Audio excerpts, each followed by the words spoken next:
மனுஷனை அறிகிற அறிவை குறித்து, மனுஷர்களை குறித்து ஒரு ஆண்டவருடைய பிள்ளைகள் எப்படியெல்லாம் கவனமாக இருக்கணும் அப்படின்றதை குறித்து கர்த்தர் பேசிக்கொண்டே இருக்கிறார்.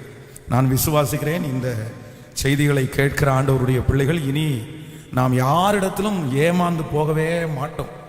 ஆமென். இந்த செய்திகளை உள்வாங்கி இதை ஒரு ஜெப குறிப்புக்காகவே நீங்கள் வைத்து இந்த வார்த்தையை ஆண்டவர் பேசுவாரானால் நீங்கள் அதை கவனித்து கேட்டு அதற்கு நீங்கள் மனம் திரும்பி நீங்கள் ஒப்பு கொடுத்து கர்த்தர் சமூகத்திலே விழுந்தால் கர்த்தர் மீண்டும் நம்மை வெற்றியாய் தூக்கி எடுக்க கர்த்தர் வல்லவராயிருக்கிறார். ஆமென். கடந்த நாட்களிலே நான் இன்னைக்கு இந்த 10வது நாளுடைய வார்த்தைக்காக நான் ஆண்டவருடைய சமூகத்திலே நான் ஜெபித்த போது ஆண்டவர் என்னுடைய இருதயத்திலே ஒரு வார்த்தையை கர்த்தர் வைத்தார். மத்தேயு எழுதின சுவிசேஷத்தை எடுத்துக்கொள்ளுங்கள். மத்தேயு எழுதின சுவிசேஷம் 26ஆம் அதிகாரத்திலே, மத்தேயு எழுதின சுவிசேஷம் 26வது அதிகாரத்திலே 33வது வசனத்திலிருந்து நாம் ஒரு சில வசனங்களை நாம் வாசிக்க போகிறோம். பேதுரு அவருக்கு பிரதி உத்தரமாக, உமது நிமித்தம் எல்லாராலும் இடரல் அடைந்தாலும் நான் ஒரு காலும் இடரல் அடையேன் என்றான். இயேசு அவனை நோக்கி, இந்த ராத்திரியிலே சேவல் கூவுகிறதற்கு முன்னே நீ என்னை 3 தரம் மறுதலிப்பாய் என்று மெய்யாகவே உனக்கு சொல்லுகிறேன் என்றார். அதற்கு பேதுரு, நான் உம்மோடே கூட மரிக்க வேண்டியதா இருந்தாலும் உம்மை மறுதலிக்க மாட்டேன் என்றார். சீசர்கள் எல்லாரும் அப்படியே சொன்னார்கள். இன்னொரு விஷயம் கூட வாசிக்கலாம். பேதுரு அவருக்கு பிரதி உத்தரமாக, உமது நிமித்தம் எல்லாரும் இடரல் அடைந்தாலும் நான் ஒரு காலும் இடரல் அடையேன் என்றான். இயேசு அவனை நோக்கி, இந்த ராத்திரியிலே சேவல் கூவுகிறதற்கு முன்னே நீ என்னை 3 தரம் மறுதலிப்பாய் என்று மெய்யாகவே உனக்கு சொல்லுகிறேன். அதற்கு பேதுரு,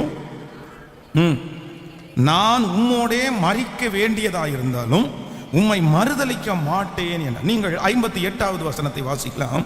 பேதுரு தூரத்திலே அவருக்கு பின் சென்று பிரதான ஆசாரியருடைய அரண்மனைக்கு வரைக்கும் உள்ளே பிரவேசித்து முடிவை பார்க்கும்படி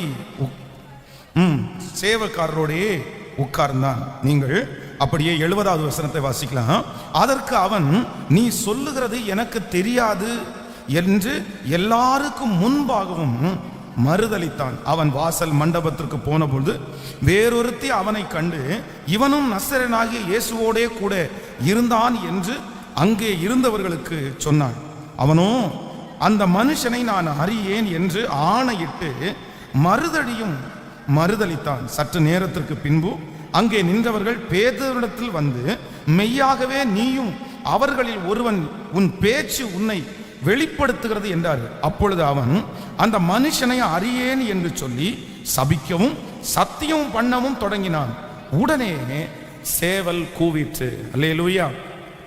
ஆண்டவருடைய பிள்ளைகளே, வாசித்த இந்த வசனத்தினுடைய பகுதி நமக்கு எல்லாருக்கும் தெரிந்த ஒரு பகுதி. ஆண்டவருக்கு 12 சீடர்கள் இருந்தார்கள். ஆனால் இந்த 12 சீடர்களிலே இந்த பேதுரு என்கிறவன் மிகவும் முக்கியமான ஒரு நபர். எதை வேண்டும் என்றாலும் ரொம்ப சுலபமாய் செய்கிறவன், ரொம்ப வேகமானவன். அப்படின்னா இவனுக்கு சீடர்களுக்குள்ளே வழங்கப்பட்ட பேர் ஒரு சரியான ஒரு முந்திரி கொட்டை அப்படின்ற மாதிரி. எல்லாத்துக்கும் உற்சாகமா இருப்பான், எல்லாத்துக்கும் முன்னாடி நிற்பான். ஆண்டவர் கடல் மேல் நடந்து வரும்போது எல்லாரும் அமைதியா இருக்கும்போது, ஆண்டவரே நீரே ஆனால் நானும் நடந்து வரட்டுமா அப்படின்னு வேகமா கடல் மேல இறங்கினவன். இப்படி ஒரு காரியத்தில் 2 காரியத்தில் அல்ல, ஆண்டவருடைய ஊழியத்திலே கர்த்தர் அவனை வேறு விரித்து அழைத்ததிலிருந்து பல காரியங்களிலே இந்த பேதுரு முதன்மையானவனாய் இருக்கிறான். நம்ம கூட சீசர்களுடைய லிஸ்ட்ல வாசித்து பார்த்தா நமக்கு எல்லாருக்குமே அந்திரேயா இந்த மாதிரி அந்த கருகலான பேர் இருக்கிற சிலரை நம்ம மறந்துடுவோம். ஆனா சீடர்கள் அப்படின்னாலே பேதுருவை யாருமே மறக்க மாட்டாங்க. யூதாஸ் காரியத்தை கூட மறந்துடுவாங்க, ஆனா பேதுருவை மறக்க முடியாது. ஏன்னா நிறைய சாப்டர்ல, நிறைய சீன்ல, நிறைய ப்ரோக்ராம்ல யாரு ரொம்ப முக்கியத்துவமா நிக்கிறது அப்படின்னா இந்த பேதுரு என்கிற மனிதன் ஆண்டவருடைய ஊழியத்திலே அந்த 12 சீடர்களிலே ரொம்ப முக்கியமா அநேக இடங்களிலே நின்று நம்முடைய எல்லாருடைய இருதயத்திலையும் அவருடைய பேரை பதிச்சிட்டாரு அப்படின்னு தான் சொல்லணும். அப்போ ஆண்டவர் நான் இந்த மாதிரி கடந்து போறேன், எனக்கு குறிப்பிட்ட நாட்கள் நான் பாடுபட போறேன் அப்படின்னு தன்னுடைய மரணத்தை குறித்து எல்லா சீடர்களிடத்திலையும் ஆண்டவர் சொல்லிக்கொண்டே இருக்கிறார். அப்போ ஆண்டவர் அப்படி சொல்லிட்டே இருக்கும்போது எல்லாருமே அமைதியா இருக்கிறாங்க. ஆனா இந்த பேதுரு மட்டும் என்ன சொல்றாருன்னா, அப்படி ஒரு சூழ்நிலை வந்துச்சு அப்படின்னு சொன்னா நான் கண்டிப்பா உங்களை என்ன பண்ண மாட்டேன், எந்த இடத்துல நான் உங்களை விட்டு கொடுக்க மாட்டேன் ஆண்டவரே, அதான் இன்னொரு இடத்துல நீங்க வாசிக்கும் போது வேதம் சொல்கிறது, காவலிலும் சாவிலும் நான் உம்மை பின்பற்றுவேன், நான் உன் கூட இருப்பேன், நான் உன் கூட கடைசி வரைக்கும் வருவேன், நான் உங்களை விட்டு விலக மாட்டேன் அப்படின்னு நிறைய பேசும்போது ஆண்டவர் சொல்றாரு, இல்ல நீ சேவல் கூவுறதற்கு முன்பாக 3 தரம் என்ன பண்ணுவ, நீ மறுதளிச்சிருவேன்றார். உடனே அடுத்த வார்த்தை சொல்றான், என்ன நினைச்சிட்டு இருக்கிறீங்க, உங்களோட செத்தா கூட சாவேனே தவிர கண்டிப்பா உங்களை நான் என்ன பண்ண மாட்டேன். இந்த மாதிரிலாம் பேசி தெரியாதீங்க. வெறும் இது மட்டும் சொல்லியிருக்க மாட்டான்னு நினைக்கிறேன். ரொம்ப பெரிய டயலாக் பேசி என்ன இப்படி பேசிட்டீங்க, நான் என்ன இப்படியா, நீங்க என்ன இப்படி இவ்வளவுதான் புரிஞ்சு வச்சிருக்கீங்களா, உங்களுக்கு இவ்வளவுதான் என்ன குறித்து தெரியுமா, உங்க கூட செத்தா கூட நான் சாவேன், இப்ப கூட சொல்லுங்க நான் வர்றேன் சாகுறேன், ஆனா நான் உங்களை என்ன பண்ண மாட்டேன். அப்படி ரொம்ப ஆசையாய் சொன்னவன், ரொம்ப விருப்பத்தோடு விசுவாசத்தோடு சொன்னவன். நீங்க அந்த அதிகாரத்தினுடைய கடைசியில வாசிக்கும் போது வேதம் சொல்லுது, ஒரு டைம் மறுதளிச்சுட்டான், 2வது டைம் மறுதளிச்சுட்டான், 3வது டைம் நெருக்கம் ரொம்ப ஜாஸ்தியா இருக்கிறதுனால அவரை சபிக்க தொடங்கினான். எல்லாருமே பொதுவாக அங்க இருக்கிற நிறைய பேர் இயேசுவை சபிக்கிறாங்க. அவன் கள்ளத்தீர்க்கதரிசி, ஆண்டவர் உண்மையான தெய்வம் இல்லைன்னு எல்லாரும் சபிக்கும் போது இவனும் சேர்ந்து என்ன பண்றான் அப்படின்னா எல்லாரோடும் சேர்ந்து சபிக்கவும் சத்தியம் பண்ணவும் தொடங்கினான். நிச்சயமா தெரியாதுங்க, ஐயோ பார்த்ததே இல்லைங்க அப்படின்னு சபிக்க ஆரம்பிக்கிறான். அப்ப வேதம் சொல்லுது, சேவல் கூவிற்று, சேவல் கூவிற்று.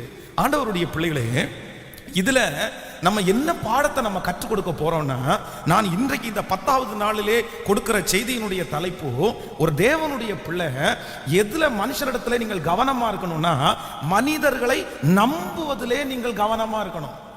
சில நேரத்திலே நம்ம நிறைய ஆண்டவருடைய பிள்ளைகள் செய்கிற ஒரு மிகப்பெரிய தவறு என்ன அப்படின்னா, மனிதர்களை நம்புவதிலே அவர்கள் நிறைய பேர் கவனமா இருக்கிறது இல்லை. வேதம் சொல்கிறது, நீங்கள் மனிதனை நம்புவதை பார்க்கணும், கர்த்தர் மேல் பற்றுதலாய் இருப்பதே நலம். ராஜாக்களை நம்புவதை பார்க்கலாம், கர்த்தர் மேல் பற்றுதலாய் இருப்பதே நலம். இன்றைக்கு நம்ம நிறைய பேர் பாதிக்கப்பட்டது மனிதனை நம்பினதுனால, நம்ம நிறைய பேர் ஏமாந்து இருக்கிறது மனிதனை நம்பினதுனால. ஆனா எத்தனையோ மனிதர்களை நம்பி எத்தனையோ நாட்கள் வருட கணக்காக நம்ம ஏமாந்து போனாலும் இன்னைக்கு கூட நிறைய பேர் திரும்ப திரும்ப என்ன பண்றாங்கன்னா, அந்த மனுஷனையே திரும்ப நம்பிட்டே இருக்கிறாங்க. ஆனா நான் நம்புறேன், இந்த இடத்துல பேதுரு, நான் மறுதலிக்க மாட்டேன் ஆண்டவரே, நான் உங்க கூட செத்தா கூட சாவேன் ஆண்டவரே, நான் உங்களை எந்த இடத்துலயும் விட்டு கொடுக்க மாட்டேன் ஆண்டவரே. ஆனா அப்படிப்பட்ட ஒரு தீர்மானம், அப்படிப்பட்ட ஒரு முயற்சியை எடுத்த அந்த மனிதன் அந்த சூழ்நிலை மோசமாகும் போது வேதம் சொல்லுது, அவன் மறுதலிச்சிட்டான். இல்ல நீங்க நம்புற அளவுக்கு நான் இல்ல.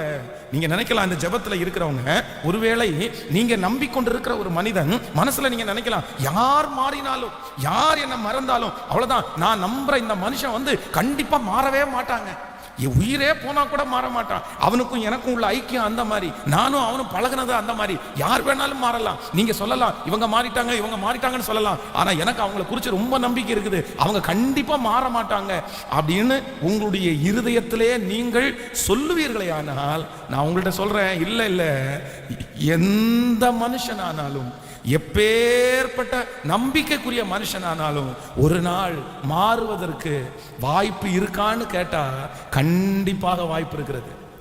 ஆமென் சொல்லுங்கள். இவங்க மாற மாட்டாங்கன்னு நீங்க எத்தனை நாள் எத்தனை தூரம் கண்டிப்பாக மனசார நீங்க சொல்றீங்களோ, சில நேரத்துல அந்த மனிதன் தாங்க முதல்ல மாறுவாங்க, அந்த மனிதன் தாங்க முதல்ல நமக்கு விரோதமா நிற்பாங்க. அதனால ஆண்டவரிடத்துல கர்த்தருடைய பிள்ளைகள் ஒரு உதவியை கேட்கணும். இந்த 1000 மணி நேர ஜெபத்துல, ஆண்டவரே நான் யாரை நம்பிடக்கூடாதுன்னா, மனுஷனை நான் நம்ப கூடாது ஆண்டவரே, அதை என்னிடத்திலிருந்து எடுத்து போடுங்க ஆண்டவரே, எனக்கு நிறைய அது வீக்னஸ் ஆகவே இருக்குது ஆண்டவரே, எத்தனையோ அடிபட்டுட்டேன், எத்தனையோ நான் நொந்து போயிட்டேன், எத்தனையோ நான் நஷ்டப்பட்டுட்டேன், ஆனா திரும்ப திரும்ப திரும்ப திரும்ப என் மனசு மனுஷனை தான்ப்பா நம்புது, மனுஷனை ரொம்ப நான் நம்புறேன் ஆண்டவரே, இந்த இவ்வளவு தூரம் ஏமாந்ததுக்கு அப்புறம் கூட எனக்கு உணர்வு வரலையே. நீங்க கர்த்தர் சமூகத்திலே வைத்து கண்டிப்பாக நீங்கள் அதை ஜெயிக்காதவர்களாய் இருந்தால், நான் நம்புறேன், மனுஷனுக்கு பயப்படுகிற பயம், மனுஷனை நீங்கள் நம்புகிறது ஒரு நாள் உங்களுக்கு என்னவாய் மாறும்னா கன்னியாய் மாறும். ஆமென் சொல்லுங்க. நீங்கள் வேதத்திலே இப்படி பல மனிதர்களை வாசிக்க முடியும். நீங்கள் ஆபிரகாமுடைய மனைவி சாராயை நீங்கள் வேதத்திலே வாசிப்பீர்களே, ஆனால் அவர்கள் என்ன பண்றாங்க அப்படின்னா, அவர்களுடைய சொந்த வேலைக்காரி ஆகார ரொம்ப நம்புறாங்க. என்ன நம்புறாங்க அப்படின்னா, இந்த புள்ள கண்டிப்பா மாறவே மாறாது, இதுக்கு நான் தான் சாப்பாடு கொடுத்து வளர்த்தினேன், இது ஒரு அனாதையை போல இருந்துச்சு, அனாதையா இருந்த பிள்ளைய நான் எடுத்துட்டு கொண்டு ஆதரிச்சு அந்த பிள்ளைக்கு சம்பளம் கொடுத்து அந்த பிள்ளைக்கு வேலை கொடுத்து அந்த பிள்ளைக்கு சாப்பாடு கொடுத்து இந்த அளவுக்கு என் வீட்டில் அந்த பிள்ளைய வச்சிருக்கிறேன், இந்த பிள்ளையை இத்தனை வருஷமா நான் பார்க்கிறேன், ஒரு தவறு கூட இந்த பிள்ளைக்குள்ள நான் கண்டுபிடிக்கல, அதனால நான் சொன்னபடியெல்லாம் இந்த பிள்ளை கேட்கும், இந்த பிள்ளை மாறவே மாறாது அப்படின்னு சொல்லி சாராய் நம்பின அந்த ஆகார் நம்பிக்கைக்கு பாத்திரமா நடந்தாங்களா? நம்பிக்கைக்கு பாத்திரமா நடந்தாங்களா? நம்பிக்கைக்கு துரோகம் பண்ணாங்கல்ல. அவங்க நம்ப கூடாது, உன்னை போய் நான் நம்பினேனே, 10 வருஷம் நீ நல்லா தானே இருந்த, இத்தனை ஆண்டுகளும் நீ நல்லா தானே இருந்த, ஆனா இப்படி ஒரு காரியத்துல நீ மாறுவ, உனக்கு இப்படிப்பட்ட ஒரு ஆசீர்வாதம் வந்ததுக்கு பிறகு நீ மாறுவேன்னு தெரிஞ்சிருந்தா நான் உன்னை நம்பியிருக்க மாட்டேனே அப்படின்னு ஆகார் சொன்னாலும் நான் நம்புறேன். ஆகாருக்குன்னு ஒரு ஆசீர்வாதம் வரும்போது ஆகார் அவருடைய வேலையை என்ன பண்ணிட்டாங்க சொல்லுங்க? பக்கத்துல கையை பிடிச்சு சொல்லுங்க. சிலர் ஒன்னும் இல்லாம இருக்கும்போது அவங்கள நம்பலாம். சொல்லுங்க, சின்னதா இருக்கும்போது அவங்கள நம்பிடலாம், வசதி இல்லாத போது அவங்கள நம்பிடலாம், அந்த பெருமை அவங்களுக்கு வராத போது நம்பிடலாம். ஆனா ஆசீர்வாதம் வந்ததற்கு பிறகு சிலர் கண்டிப்பா நம்பிக்கைக்குரியவர்களாய் இருக்க மாட்டார்கள். ஆண்டவருடைய பிள்ளைகளுக்கு நம்ம என்ன நினைப்போம் தெரியுமா? அவ்வளவுதான், வசதி வந்துருச்சுன்னா இவன் இப்பவே இப்படி இருக்கிறான், இன்னும் கொஞ்சம் வசதி வந்தா நம்மளை ரொம்ப நல்லா பார்த்துக்குவான் போல தெரியுது, நமக்கு நிறைய செய்வான் போல தெரியுது அப்படின்னு சில மனிதர்கள் நம்புவார்கள். ஆனா ஒண்ணு நினைச்சுக்குங்க, இல்ல இல்ல, சில மனிதர்கள் தங்களுடைய வாழ்க்கையிலே ஆசீர்வாதத்தை பார்த்து விட்டால் அவங்கள திரும்ப என்ன பண்ண முடியாதுன்னு அவங்க என்ன நம்புவாங்க அப்படின்னா, உன் பார்த்த கதை, நீ செஞ்சிருக்கணும், நீ உழைச்சிருக்கணும், நீ நல்லா வந்திருக்கணும், அதுக்கு நாங்க என்ன பண்ண முடியும், நான் என்ன செய்ய முடியும், நான் கஷ்டப்பட்ட நான் சம்பாரிச்சேன், நான் கஷ்டப்பட்ட நான் முன்னுக்கு வந்தேன், நீ கஷ்டப்பட்டு நீ முன்னுக்கு வா, அப்படி சொல்றதற்கு நிறைய வாய்ப்பு இருக்குது. அப்போ நான் என்ன நம்புறேன் அப்படின்னா, சாராய் ஆகாரை நம்பி ஏமாந்து போன. இது மட்டும் இல்ல, வேதத்துல நீங்க பல மனிதர்களை வாசிக்க முடியும். தாவீதை குறித்து வேதம் சொல்கிறது, அவனுக்கு ஒரு நல்ல படை தளபதி யோவாப் அப்படின்னு ஒருத்தர் இருந்தார். தாவீது அநேக இடங்களிலே யுத்தத்திற்கு இவர் ஒரு டீமை கூட்டிட்டு போயிடுவாரு, இன்னொரு டீமை யோவாப் கூட அனுப்பி நீ இந்த பக்கமா போப்பா, நான் இந்த பக்கமா போப்பா அப்படின்னா தாவீதுனுடைய மிகப்பெரிய நம்பிக்கைக்குரிய படை தளபதி தான் இந்த யோவாப். இந்த யோவாப் மாறவே மாட்டாரு, ஒரு நல்ல ஆலோசனைக்காரன். என்ன தாவீது சொன்னாலும் அதை போய் செஞ்சுட்டு வருவாரு. நீங்க சில ஒரு இடத்துல வாட்சி பாத்தீங்க அப்படின்னா, யுத்தத்திற்கு தாவீது வர்றதுக்கு ரொம்ப லேட் ஆகும், இவர் போய் யுத்தத்தை மோஸ்ட்லி 90% முடிச்சிடுவாரு. யுத்தத்தை முடிச்சு இப்ப இவங்க தான் ஜெயிச்சிட்டாங்க, ஆனா அந்த ஜெய ஸ்தம்பத்தை நட்டணும், இந்த கொடியை நட்டணும். அந்த கொடியை நடுறதுக்கு தாவீதுக்காக வெயிட் பண்ணுவாரு. இல்ல ராஜா வரட்டும், அவர் அந்த ஜெயஸ்தம்பத்தை நட்டுட்டாருன்னா அவ்வளவுதான், நம்ம ஜெயிச்சிட்டோம் அப்படின்னு இவர் அத்தனை வருடம் அந்த இடத்திலே படை தளபதியா இருந்தாலும் தன்னுடைய ராஜாவுக்காக வெயிட் பண்ணி அந்த கொடியை நட்டுறதற்கு காத்திருந்தார். ஆனா இப்படி இருந்த யோவாப் இந்த தாவீது ஜனங்களை தொகை பார்க்க சொல்றாரு. அப்போ யோவாப் சொல்றாரு, வேண்டாம், தொகை பார்க்கிறதா ஆண்டவருடைய சித்தம் இல்லைன்னு நான் நினைக்கிறேன், நான் சொல்றேன் நீ போய் தொகை பார் அப்படின்னு சொன்ன உடனே அவ்வளவு எக்ஸ்பீரியன்ஸா இருந்ததுக்கு அப்புறம் கூட ராஜா சொன்ன வார்த்தையை மீறாம போய் ஜனங்களை தொகை பார்க்கிறதுக்காக ஆட்களை அனுப்பி விட்டாரு. எல்லாத்துலயுமே இந்த யோவாப் சரியான ஆளு. ஆனா யாருடைய விஷயத்துல இந்த யோவாப் சரியில்லைன்னா, தன்னுடைய மகன் அப்சலோம் அப்படின்னா, இந்த அப்சலோமுக்கும் தாவீதுக்கும் ஒரு பெரிய பிளவு ஏற்பட்டுச்சு. ஏன்னா அம்னோன் அப்சலோமுடைய சொந்த சகோதரி தாமாரை கற்பழிச்சதுனால அந்த பகையை அப்சலோம் மனசுலயே வச்சிட்டு இருக்கிறான். வச்சுட்டு ஒரு நாள் அம்னோனை யாருக்கும் தெரியாம அவனை ஆள் வச்சு அடிச்சு கொன்னுட்டான். இப்ப தாவீதுக்கு ரொம்ப கோபம் வந்துருச்சு. நீ என்கிட்ட சொல்ல வேண்டியதானே, நான் பனிஷ்மெண்ட் கொடுப்பேன்ல, நீ எதுக்கு உன் சகோதரனை கொன்னேன்னு சொல்லி தன்னுடைய தகப்பனார் தன்னுடைய முகத்திலே முழிக்காதனால அப்சலோம் தன்னுடைய தகப்பனாரை விட்டு ரொம்ப தூரத்துல மறைஞ்சு வாழ்ந்தான். ஆனா இந்த யோவாப் என்ன பண்ணணும் அப்படின்னு சொன்னா, சரி என்னதான் ராஜா இருந்தாலும் அடுத்து இந்த ராஜாங்கத்திற்கு அப்சலோம் தான் சரியான ஆளு. ஏன் அப்படின்னா அவன் உச்சம் தலை முதல் உள்ளம் கால் வரைக்கும் ஒரு பழுதும் இல்லை, ரொம்ப அழகானவன், மிகப்பெரிய பேச்சு திறமை உள்ளவன், மிகப்பெரிய தைரியசாலி. இந்த அப்சலோமனுடைய கேரக்டர் நம்ம போட்டு பார்த்தோம்னா, ஆண்டவரை தேடுறதை விட ஒரு ராஜாவுக்கு இருக்க வேண்டிய நிறைய குவாலிட்டி அவனிடத்துல இருக்கும். அதனால யோவாப் என்ன நினைக்கிறாருன்னா, அந்த மனுஷனை உள்ள கொண்டு வந்துட்டோம் அப்படின்னா நம்ம கண்டினியூவா நம்ம இருந்துடலாம்னு சொல்லி ராஜாவிட்ட போய் ஒரு ஸ்கிட்ட போட்டு அப்புறம் ராஜா சரி சொல்லி உடனே அப்சலோம ஊருக்கு கொண்டு வருவாங்க.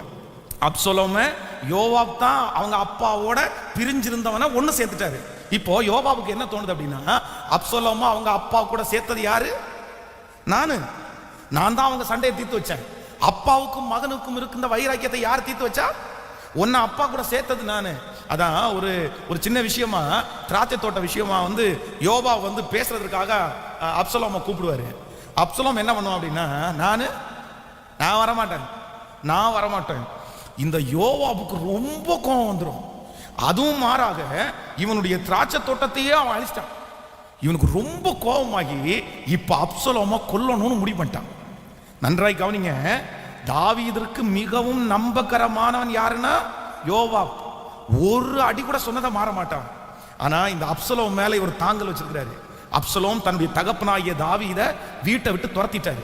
இப்போ யோவாப்ட்ட சொல்றாரு, நீ என்ன வேணாலும் பண்ணிக்கோ, ஆனா என் பையனை மட்டும் என்ன பண்ணிடாத, நீ ஒன்றும் பண்ணிடாத, நீ ரொம்ப கவனமா இரு, பிள்ளையாண்டான கொஞ்சம் மெதுவா நடத்திடு அப்படின்னா அவங்க அப்பா என்ன சொல்றாருன்னா, என் பையன் என்னை வீட்டை விட்டு துரத்தினாலுமே நீ என் பையனை ஒண்ணுமே பண்ணிடாத, அவன் உயிரோட இருக்கட்டும் அப்படின்னு. ஆனா இந்த யோவாப் என்ன பண்ணுவார் தெரியுமா, இந்த அப்சலோமனுடைய முடி நிறைய இருக்கும். அவனுடைய முடி வருஷத்துக்கு வருஷம் வெயிட் போட்டு இந்த வருஷம் இத்தனை கிலோ முடி வளர்ந்துருக்கு அப்படின்னு ஊரெல்லாம் பிரகடனப்படுத்துவாங்க. அவ்வளோ பெரிய இது கொண்டாட்டமா இருக்கும் அது. அப்போ இவன் குதிரையில வரும்போது இந்த முடி பறக்குது. அது பார்த்தீங்கன்னா மேலே ஒரு மரம், முள்ளு மரம் போகுது, இவன் கர்வாலி மரம். இவன் குதிரையில போகும்போது அந்த முடி பறந்து அந்த கர்வாலி மரத்துல போய் அந்த முடி சுத்திருச்சு. கரெக்டா முடி சுத்துது, இவன் ஓட்டிட்டு வந்த குதிரை அது முன்னாடி போயிடுச்சு. இப்ப முடி சுத்தி இவன் அந்தரத்துல தொங்கிட்டு இருக்கான். அப்போ ஒருத்தன் சொல்றான், இந்த மாதிரி ராஜாவுடைய மகன் அப்சலோம் அந்தரங்கத்துல தொங்கிட்டு இருக்காருன்னு சொன்ன உடனே யோவாப் என்ன சொல்றாரு அப்படின்னா, அவனை ஏன் கொல்லாம விட்ட?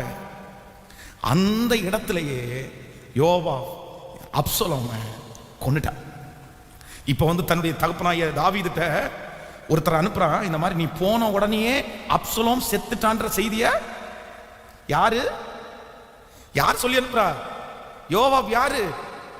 தாவீதுடைய 100% நம்பிக்கைக்குரிய சேனாதிபதி, 100% நம்பிக்கைக்குரிய தளபதி.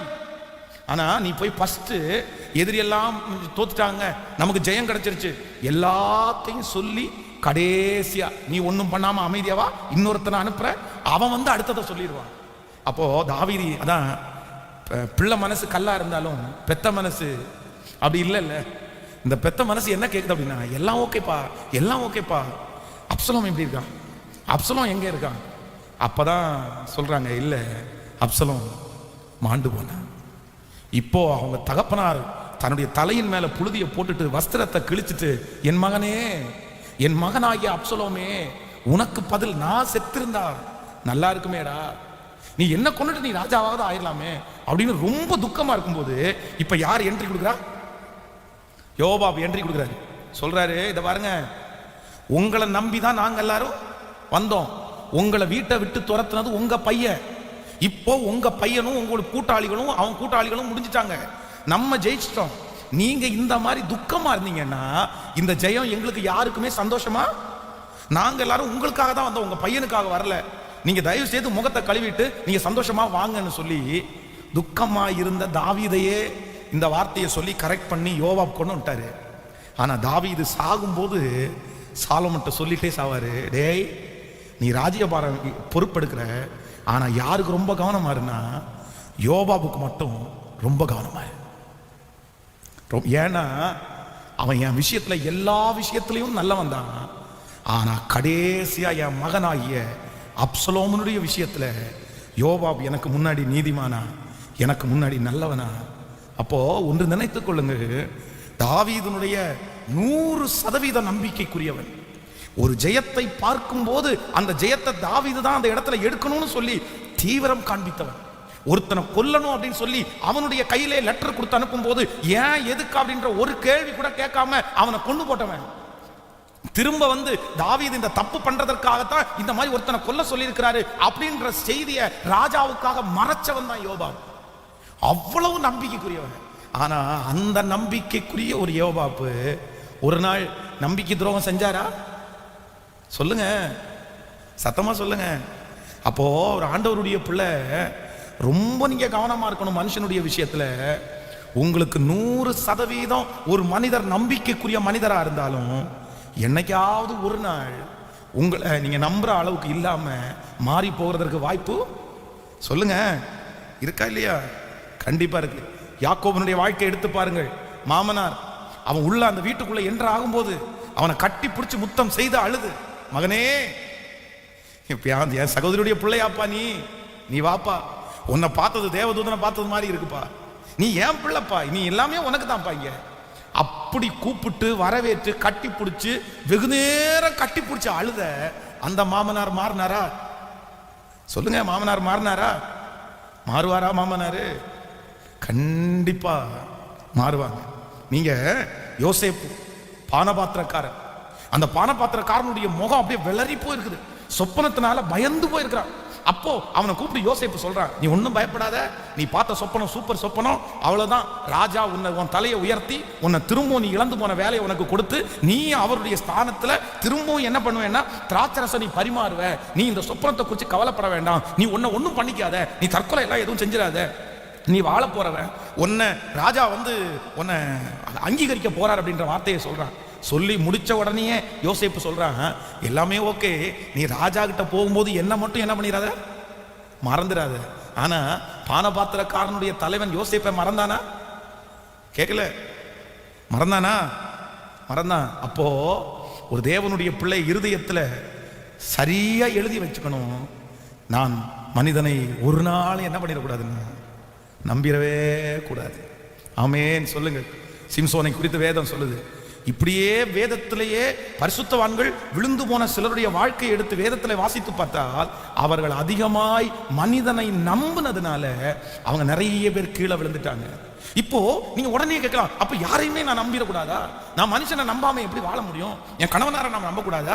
என் மனைவியை நான் நம்ப கூடாதா? நம்பிக்கை தானே வாழ்க்கை, நம்பி தானே நான் வாழணும், அப்படி வாழ்ந்தா தானே வாழ முடியும் அப்படின்னு நிறைய பேர் சொல்வார்கள். இன்றைக்கு நான் சொல்றேன், நீங்க எப்படி நம்புகிற நம்பிக்கை உங்களுக்கு ஆபத்தாக மாறாது, இல்லைன்னா ஆபத்தாக மாறும் என்கிறதை குறித்து இன்னைக்கு ஒரு சில காரியங்களை நான் உங்களுக்கு தெளிவா சொல்றேன். கவனிங்க, இதை குறித்து உங்களுக்கு சரியான அறிவு உங்களுக்கு வேண்டும். இது மிக முக்கியமான செய்தி. அப்படின்னா இப்போ ஒரு மனைவி நமக்கு கல்யாணம் பண்ணிட்டோம், அந்த மனைவியை நம்பி வாழ்ந்தாதான் வாழ முடியும். அந்த கணவனாரை நம்பி வாழ்ந்தாதான் வாழ முடியும். சந்தேகத்தோடு யாரும் குடும்பத்தை கட்டி எழுப்ப முடியாது. சந்தேகம் இருக்கிற வீடு அந்த வீடு ஆசீர்வாதமாகவே இருக்க முடியாது. அதனால எடுத்ததுக்கும் பிடிச்சதுக்கும் சந்தேகப்பட சொல்லல. ஆனால் ஒரு மனிதனை நீங்கள் நம்புகிற நம்பிக்கை எப்போ உங்களுக்கு ஆபத்தா மாறும்னா, நம்பர் 1, முதலாவதாக நம்ம வேதத்தை திறந்து ஒரு வசனத்தை வாசிக்கலாம். ஆதியாகமம் 16ஆம் அதிகாரத்தை எடுத்துக்கொள்ளுங்கள். ஆதியாகமம் 16ஆம் அதிகாரத்திலே 6வது வசனத்தை வாசிக்கலாமா? ஆதியாகமம் ஸ்தோத்திரம் 16ஆம் அதிகாரத்திலே 6வது வசனத்தை எல்லாரும் சேர்ந்து வாசிக்கலாம். அதற்கு ஆபிரகாம் சாராயை நோக்கி, இதோ உன் அடிமை பெண் உன் கையில் இருக்கிறாள், உன் பார்வைக்கு நலமானபடி அவளுக்கு செய் என்றார். அப்பொழுது சாராய் அவளை கடினமாய் நடத்தினபடினால் அவளை விட்டு ஓடி போனாள். கைகளை உயர்த்தி ஒரு ஹல்லேலூயா சொல்லுங்கள். கர்த்தருடைய பிள்ளைகளே, ஒன்று நீங்கள் நினைத்துக் கொள்ளுங்கள். முதலாவதாக இந்த சாராயை குறித்து வேதம் சொல்லுகிறது, ஆகார் என்கிற ஒரு அடிமை பெண்ணை இந்த அம்மா என்ன பண்ணிட்டாங்கன்னா முழுக்க நம்பினாங்க. சரி, இவங்க நமக்கு துரோகம் பண்ண மாட்டாங்க, இவங்க நமக்கு நல்லவங்களா இருப்பாங்க அப்படின்னு நம்பி யாருமே செய்ய முன்வராத தன்னுடைய கணவனாருடைய கையை பிடிச்சி அந்த அம்மாவுடைய கையில கொடுத்துட்டாங்க. சரி பரவாயில்லம்மா, நீ என்னால சந்ததி உருவாகலைன்னா கூட பரவாயில்ல, உன்னால சந்ததி உருவாகட்டும், நானும் நீயும் ஒண்ணுதான், நீ எனக்கு சொந்த தங்கச்சி மாதிரி, நான் உன்னை என்னுடைய ரத்த சம்பந்தமான உறவு மாதிரி நான் நினைக்கிறேன், நீயும் நானும் ஒண்ணு, ஒரு அம்மாவுடைய வயிற்றுல பிறந்த பிள்ளைங்கள மாதிரியே நம்ம இருக்கலாம் அப்படின்னு சொல்லி நம்பி தன்னுடைய கணவனாரை கையில கொடுத்துட்டாங்க. இப்போ ஆகார் யாரா இல்லை அப்படின்னா நம்பிக்கைக்குரிய நபராக இல்லை. நம்பிக்கைக்குரிய நபராக இல்லைன்னு தெரிஞ்சதற்கு பிறகு சரி பரவாயில்ல, அவன் மாறிட்டாலும் பரவாயில்ல, எனக்கு வேறொரு உதவியை இல்லையென்றால் கர்த்தர் எனக்காக ஏதோ ஒன்று செய்து முடிப்பார், அவங்க எனக்கு நம்பிக்கை துரோகம் பண்ணினாலும் நான் கஷ்டப்பட போவது இல்லை அப்படின்னு நீங்க இருக்கிறீங்கன்னா அந்த நம்பிக்கை உங்க வாழ்க்கையில ஆபத்தா முடியாது. நான் சொல்றதை சரியா புரிஞ்சுக்குங்க. நம்பர் 1, முதலாவதாக எந்த நம்பிக்கை உங்களுக்கு ஆபத்தா முடியாது அப்படின்னா, நீங்க யாரையோ ஒருத்தரை நம்புறீங்க, நீங்க நம்புற நபர் அவங்க நம்பிக்கைக்கு பாத்திரமா இல்ல, திடீர்னு ஒரு நாள் மாறிடுறாங்க, திடீர்னு ஒரு 5 மாசத்துல மாறிடுறாங்க. அவங்க மாறினா கூட அது உங்களை எஃபெக்ட் பண்ணாம இருந்துச்சுன்னா, அது உங்களை கஷ்டப்படுத்தாம இருந்துச்சுன்னா, அவங்க மாறினா எனக்கு பிரச்சனையே கிடையாது, நோ ப்ராப்ளம், நான் தட்டி போட்டு போயிட்டே இருப்பேன். சரிப்பா, நீ மாறுவேன்னு எனக்கு தெரியும்ப்பா, மனுஷன் தானே, யார் வேணாலும் மாறுவீங்க, ஓகே நீ மாறிட்ட, நான் நெக்ஸ்ட் அதுக்காக நீ மாறிட்டேன்றதுக்காக நான் சாக மாட்டேன், நீ மாறிட்டேன்றதுக்காக என் வாழ்க்கையை நான் முடிச்சுக்க மாட்டேன், நீ மாறிட்டேன்றதுக்காக என் தொழிலை நான் மேற்கொண்டு செய்யாம இருக்க மாட்டேன், நான் நினைச்ச அச்சீவ்மெண்ட்டை பண்ணாம இருக்க மாட்டேன் அப்படின்னு உங்க மனசுல நீங்க நினைக்கிறீங்க அப்படின்னா நான் நம்புறேன், உங்களுடைய நீங்க மனுஷனை நம்புறது உங்களுக்கு என்னவா முடியாதுன்னா ஆபத்தா முடியாது. ஆனா சிலர் அப்படியே ஏருக்கு மாறு, சிலரை நம்பி சிலர் கை விட்டுட்டாங்கன்னா அவங்களுக்கு என்ன போச்சு சொல்லுங்க? வாழ்க்கையே போச்சுங்க, அவ்வளவுதான். நான் 10 வருஷமா லவ் பண்ணேன், நான் 7 வருஷமா லவ் பண்ணுவேன், ஐயோ என் வாழ்க்கை முழுக்குமே நான் பலி கொடுத்துட்டேன், என்னால முடியாதுப்பா, அவன் இல்லாம என்னால வாழ முடியாது, அவன் இல்லாம என்னால வாழ முடியாது, நான் தற்கொலை பண்ண போறேன், கயிறு கொடுங்க, நான் தற்கொலை பண்ண போறேன், பாட்டில் கொடுங்க. அப்படிப்பட்ட நம்பிக்கை உங்க வாழ்க்கையில இருக்கும்னா நான் நம்புறேன், நீங்க நம்புற நம்பிக்கை என்னைக்காவது உங்களை என்ன பண்ணுவோம்னா கண்டிப்பா காயப்படுத்தும். ஆமேன்னு சொல்லுங்க. புரியுதா நான் சொல்றது? அப்போ நீங்க மனுஷனை நம்புங்க, நீங்க நம்புறது தப்பு இல்லை. ஆனா ஒரு நாள் அவர்கள் நம்பிக்கைக்கு துரோகம் பண்ணும் போது, அவர்கள் நம்பிக்கைக்கு பாத்திரம் இல்லாமல் நடக்கும் போது அதை ஏத்துக்கிற மனசு யாருக்கு வேணும்? அவங்க நம்பிக்கை துரோகம் பண்ணிட்டாங்கன்றதுக்காக நான் வாழவே மாட்டேன்னு நினைச்சிட்டீங்கன்னா பாதிக்கப்படுறது நீங்க. நீ என்னை நம்பிக்கை துரோகம் பண்ணாலும் எனக்கு ஒன்றும் பிரச்சனை இல்லைப்பா, நான் ஓடிட்டே இருப்பேன், நான் வாழ்ந்துட்டே இருப்பேன். நீ உன் வாசல் எனக்கு அடைக்கப்பட்டுருச்சுன்னா இன்னொரு வாசலை எனக்காக ஆண்டவர் திறப்பார். நம்புறீங்களா? பக்கத்தில் கையை பிடிச்சி சொல்லுங்க, நம்புங்க, தப்பில்லை. ஆனால் ஏமாத்தினாங்கன்னா சோர்ந்து போயிடக்கூடாது. லேலூயா. ஆனால் நான் நம்புறேன் நிறைய பேர் இதில் விழுந்துட்டாங்க. ஏன் பிரதர் இப்படி இவ்வளோ சோகமாக இருக்கிறீங்க? நீங்கள் படித்த படிப்பு என்ன? நீங்கள் இவ்வளோ டிகிரி வச்சிருக்கிறீங்களே, நீங்கள் ஏன் ஒன்றும் இல்லாமல் நிற்கிறீங்க? உங்களுக்கு வாழணும்னு இன்ட்ரெஸ்ட் இல்லையா? உங்களுக்கு வேலை செய்யணும்னு இன்ட்ரெஸ்ட் இல்லையா? உங்களுக்கு சம்பாதிக்கணும்னு இன்ட்ரெஸ்ட் இல்லையா? நீ கல்யாணம் பண்ணிக்கணும்னு உங்களுக்கு இன்ட்ரெஸ்ட் இல்லையா? எனக்கு இன்ட்ரெஸ்டே இல்லை பாஸ்டர், நான் கல்யாணமே பண்ணிக்க மாட்டேன். ஏன் கல்யாணம் பண்ணிக்க மாட்டேன்? என்ன ஒருத்தங்க ஏமாத்தினாங்க. அதான் இந்த டாடா பிர்லா இருக்காருல்ல, டாடா குரூப், அந்த டாட்டாவுடைய ஓனர், அது உண்மையா பொய்யான்னு தெரியல, அவர் வந்து கல்யாணமே ஆகாதவர், அவர் கல்யாணம் பண்ணிக்கல. ஆனால் ஒருத்தர் சொல்லும்போது சொல்றாரு அவருக்கு காதல் தோல்வி வந்ததுனால அவர் வந்து கல்யாணமே பண்ணிக்கல அப்படின்னு சொல்றாங்க. அது உண்மையா பொய்யான்னு நமக்கு தெரியல. ஆனால் நான் உட்காந்து யோசிப்பேன், சரி அவராகவே சன்னியாசியா தெரிஞ்சுக்கிட்டாருன்னா கூட பரவாயில்ல, இப்போ தன்னை நேசித்த ஒரு பொண்ணு வந்து தன்னை விட்டுட்டு போனாங்கன்னு சொல்லி அவர் கல்யாணம் பண்ணாம விட்டாரு. இன்னைக்கு அவர் கல்யாணம் பண்ணணும்னா கூட 1000 பொண்ணுங்க வந்து லைன்ல நிற்பாங்க, என்ன கல்யாணம் பண்ணிக்க சார், என்ன கல்யாணம் பண்ணிக்க சார் அப்படின்னு. ஆனா இவ்வளவு தூரம் சம்பாரிச்சு இவ்வளோ பெரிய யூனிட்டை உண்டு பண்ணி ஒரே ஒரு பொண்ணுக்காக அடுத்த ஜெனரேஷனுக்கு அதை கொடுக்க முடியாம போயிடுறது எனக்கு என்னமோ வந்து அது சரியா தெரியல. அதுக்கு நீ என்ன ஏமாத்திட்டல, உன் முன்னாடி கடவுளை என்ன நல்லா வச்சுட்டாருல, எனக்கு ஒரு குடும்பத்தை இது பண்ணி எனக்கு ஒரு பிள்ளைகள் வந்து என் வம்சம் இந்த யூனிட் வந்து என்னோட முடிஞ்சு போகாது, இனி அடுத்த ஜெனரேஷன் இதை தொடர்றது மாதிரி இருந்துச்சுன்னா கண்டிப்பா நான் சந்தோஷப்பட்டிருப்பேன். ஆமேன். யாரோ ஒரு ஆள் ஏமாத்துனாங்கன்றதுக்காக உங்க வாழ்க்கை ஒரு நாளும் கீழே என்ன பண்ணிடக்கூடாது சொல்லுங்க. ஆமா, போயிடவே கூடாது. எத்தனை பேர் என்னை ஏமாத்தினாலும், எத்தனை பேர் என்னுடைய நம்பிக்கை எனக்கு துரோகம் பண்ணாலும் நான் வாழ்வேன், நான் சாதிப்பேன், நான் ஓடுவேன். எனக்கு குறித்திருக்கிறதை கர்த்தர் நிறைவேற்றுவார். என் தரிசனத்தை தடை பண்றதுக்கு ஒருவராலும் முடியாது, என் லக்க தடை செய்வதற்கு ஒருவராலும் முடியாது. நான் எத்தனை ஏமாற்றங்கள் வந்தாலும் எல்லாவற்றையும் தாண்டி கர்த்தர் எனக்கு வைத்திருக்கிற அந்த மேலான அதிசயத்தை, அந்த அற்புதத்தை, அந்த காரியத்தை நான் பெற்றுக்கொள்வேன். இந்த ஜெபத்தில் இருக்கிற அன்பு தேவனுடைய பிள்ளையே, யாருக்காக ஆண்டவர் அந்த சத்தியம் சொல்றாருன்னு தெரியல, ஆனா யாரோ ஒருத்தர் ஏமாத்துறாங்கன்றதுக்காக உங்க வாழ்க்கையை நீ முடிக்க போறியா பிரதர் சிஸ்டர்? ஒருத்தர் ஏமாத்துறாங்கன்றதுக்காக உங்க வாழ்க்கையை நீங்க முடிக்க போறீங்களா? உங்க தரிசனத்தை முடிச்சுக்க போறீங்களா? அவ்வளவுதான். அதுக்கு மேல உனக்கு வாழ்க்கையே இல்லையா? அதுக்கு மேல உனக்கு எதிர்காலமே இல்லையா? நான் சொல்றேன், அப்படி மனிதர்கள் உங்களை ஏமாற்றுவது நல்லது, அது கெட்டதில்லை. அவன் கண்ணுக்கு முன்னாடியே கர்த்தர் உன்னை வாழ வைப்பார். அவங்க கண்ணுக்கு முன்னாடியே கர்த்தர் அதைவிட மேலான ஒன்றை தருவார். நீ நினைப்பதற்கும் வேண்டிக் கொள்வதற்கும் அதிகமாய் அவர்களுக்கு கண்களுக்கு முன்பாக அது ஆச்சரியமா நடக்கும், பெரிய காரியமாய் நடக்கும். நீங்க ஏமாந்தது, நீங்க விட்டது கொஞ்சமா இருக்கும், ஆனா ஆண்டவரை நம்புங்க, கர்த்தர் உங்களுக்கு தருவது பல மடங்கு அதிகமாய் தர வல்லவரா இருக்கிறார். ஆமென் சொல்லுங்க. சோ உங்களுடைய நம்பிக்கை எப்போ ஆபத்தா மாறாது அப்படின்னு சொன்னா, இந்த செய்தி ரொம்ப முக்கியம், நீங்க கவனமா கேட்கணும். இதை மனசுல அப்படியே பதிய வச்சுக்கோங்க. இல்லை யார் என்னை ஏமாத்தினாலும் நான் அதுக்காக என்ன பண்ண மாட்டேன் அப்படின்னு சொன்னா, கவலைப்பட்டு அந்த கவலை இருக்கும், அந்த வருத்தம் இருக்கும். 6 நாள் 7 நாள், ஒரு மோஸ்ட்லி 7 நாள் இல்லை, ரொம்ப சின்சியர் லவ், அது பயங்கரமான லவ், ஐயோ பிரிக்கவே முடியாது அப்படின்னா ஒரு 30 நாள். அதுக்கு மேலே எல்லாம் போனீங்கன்னா நீங்கள் பொழைக்கவே முடியாது.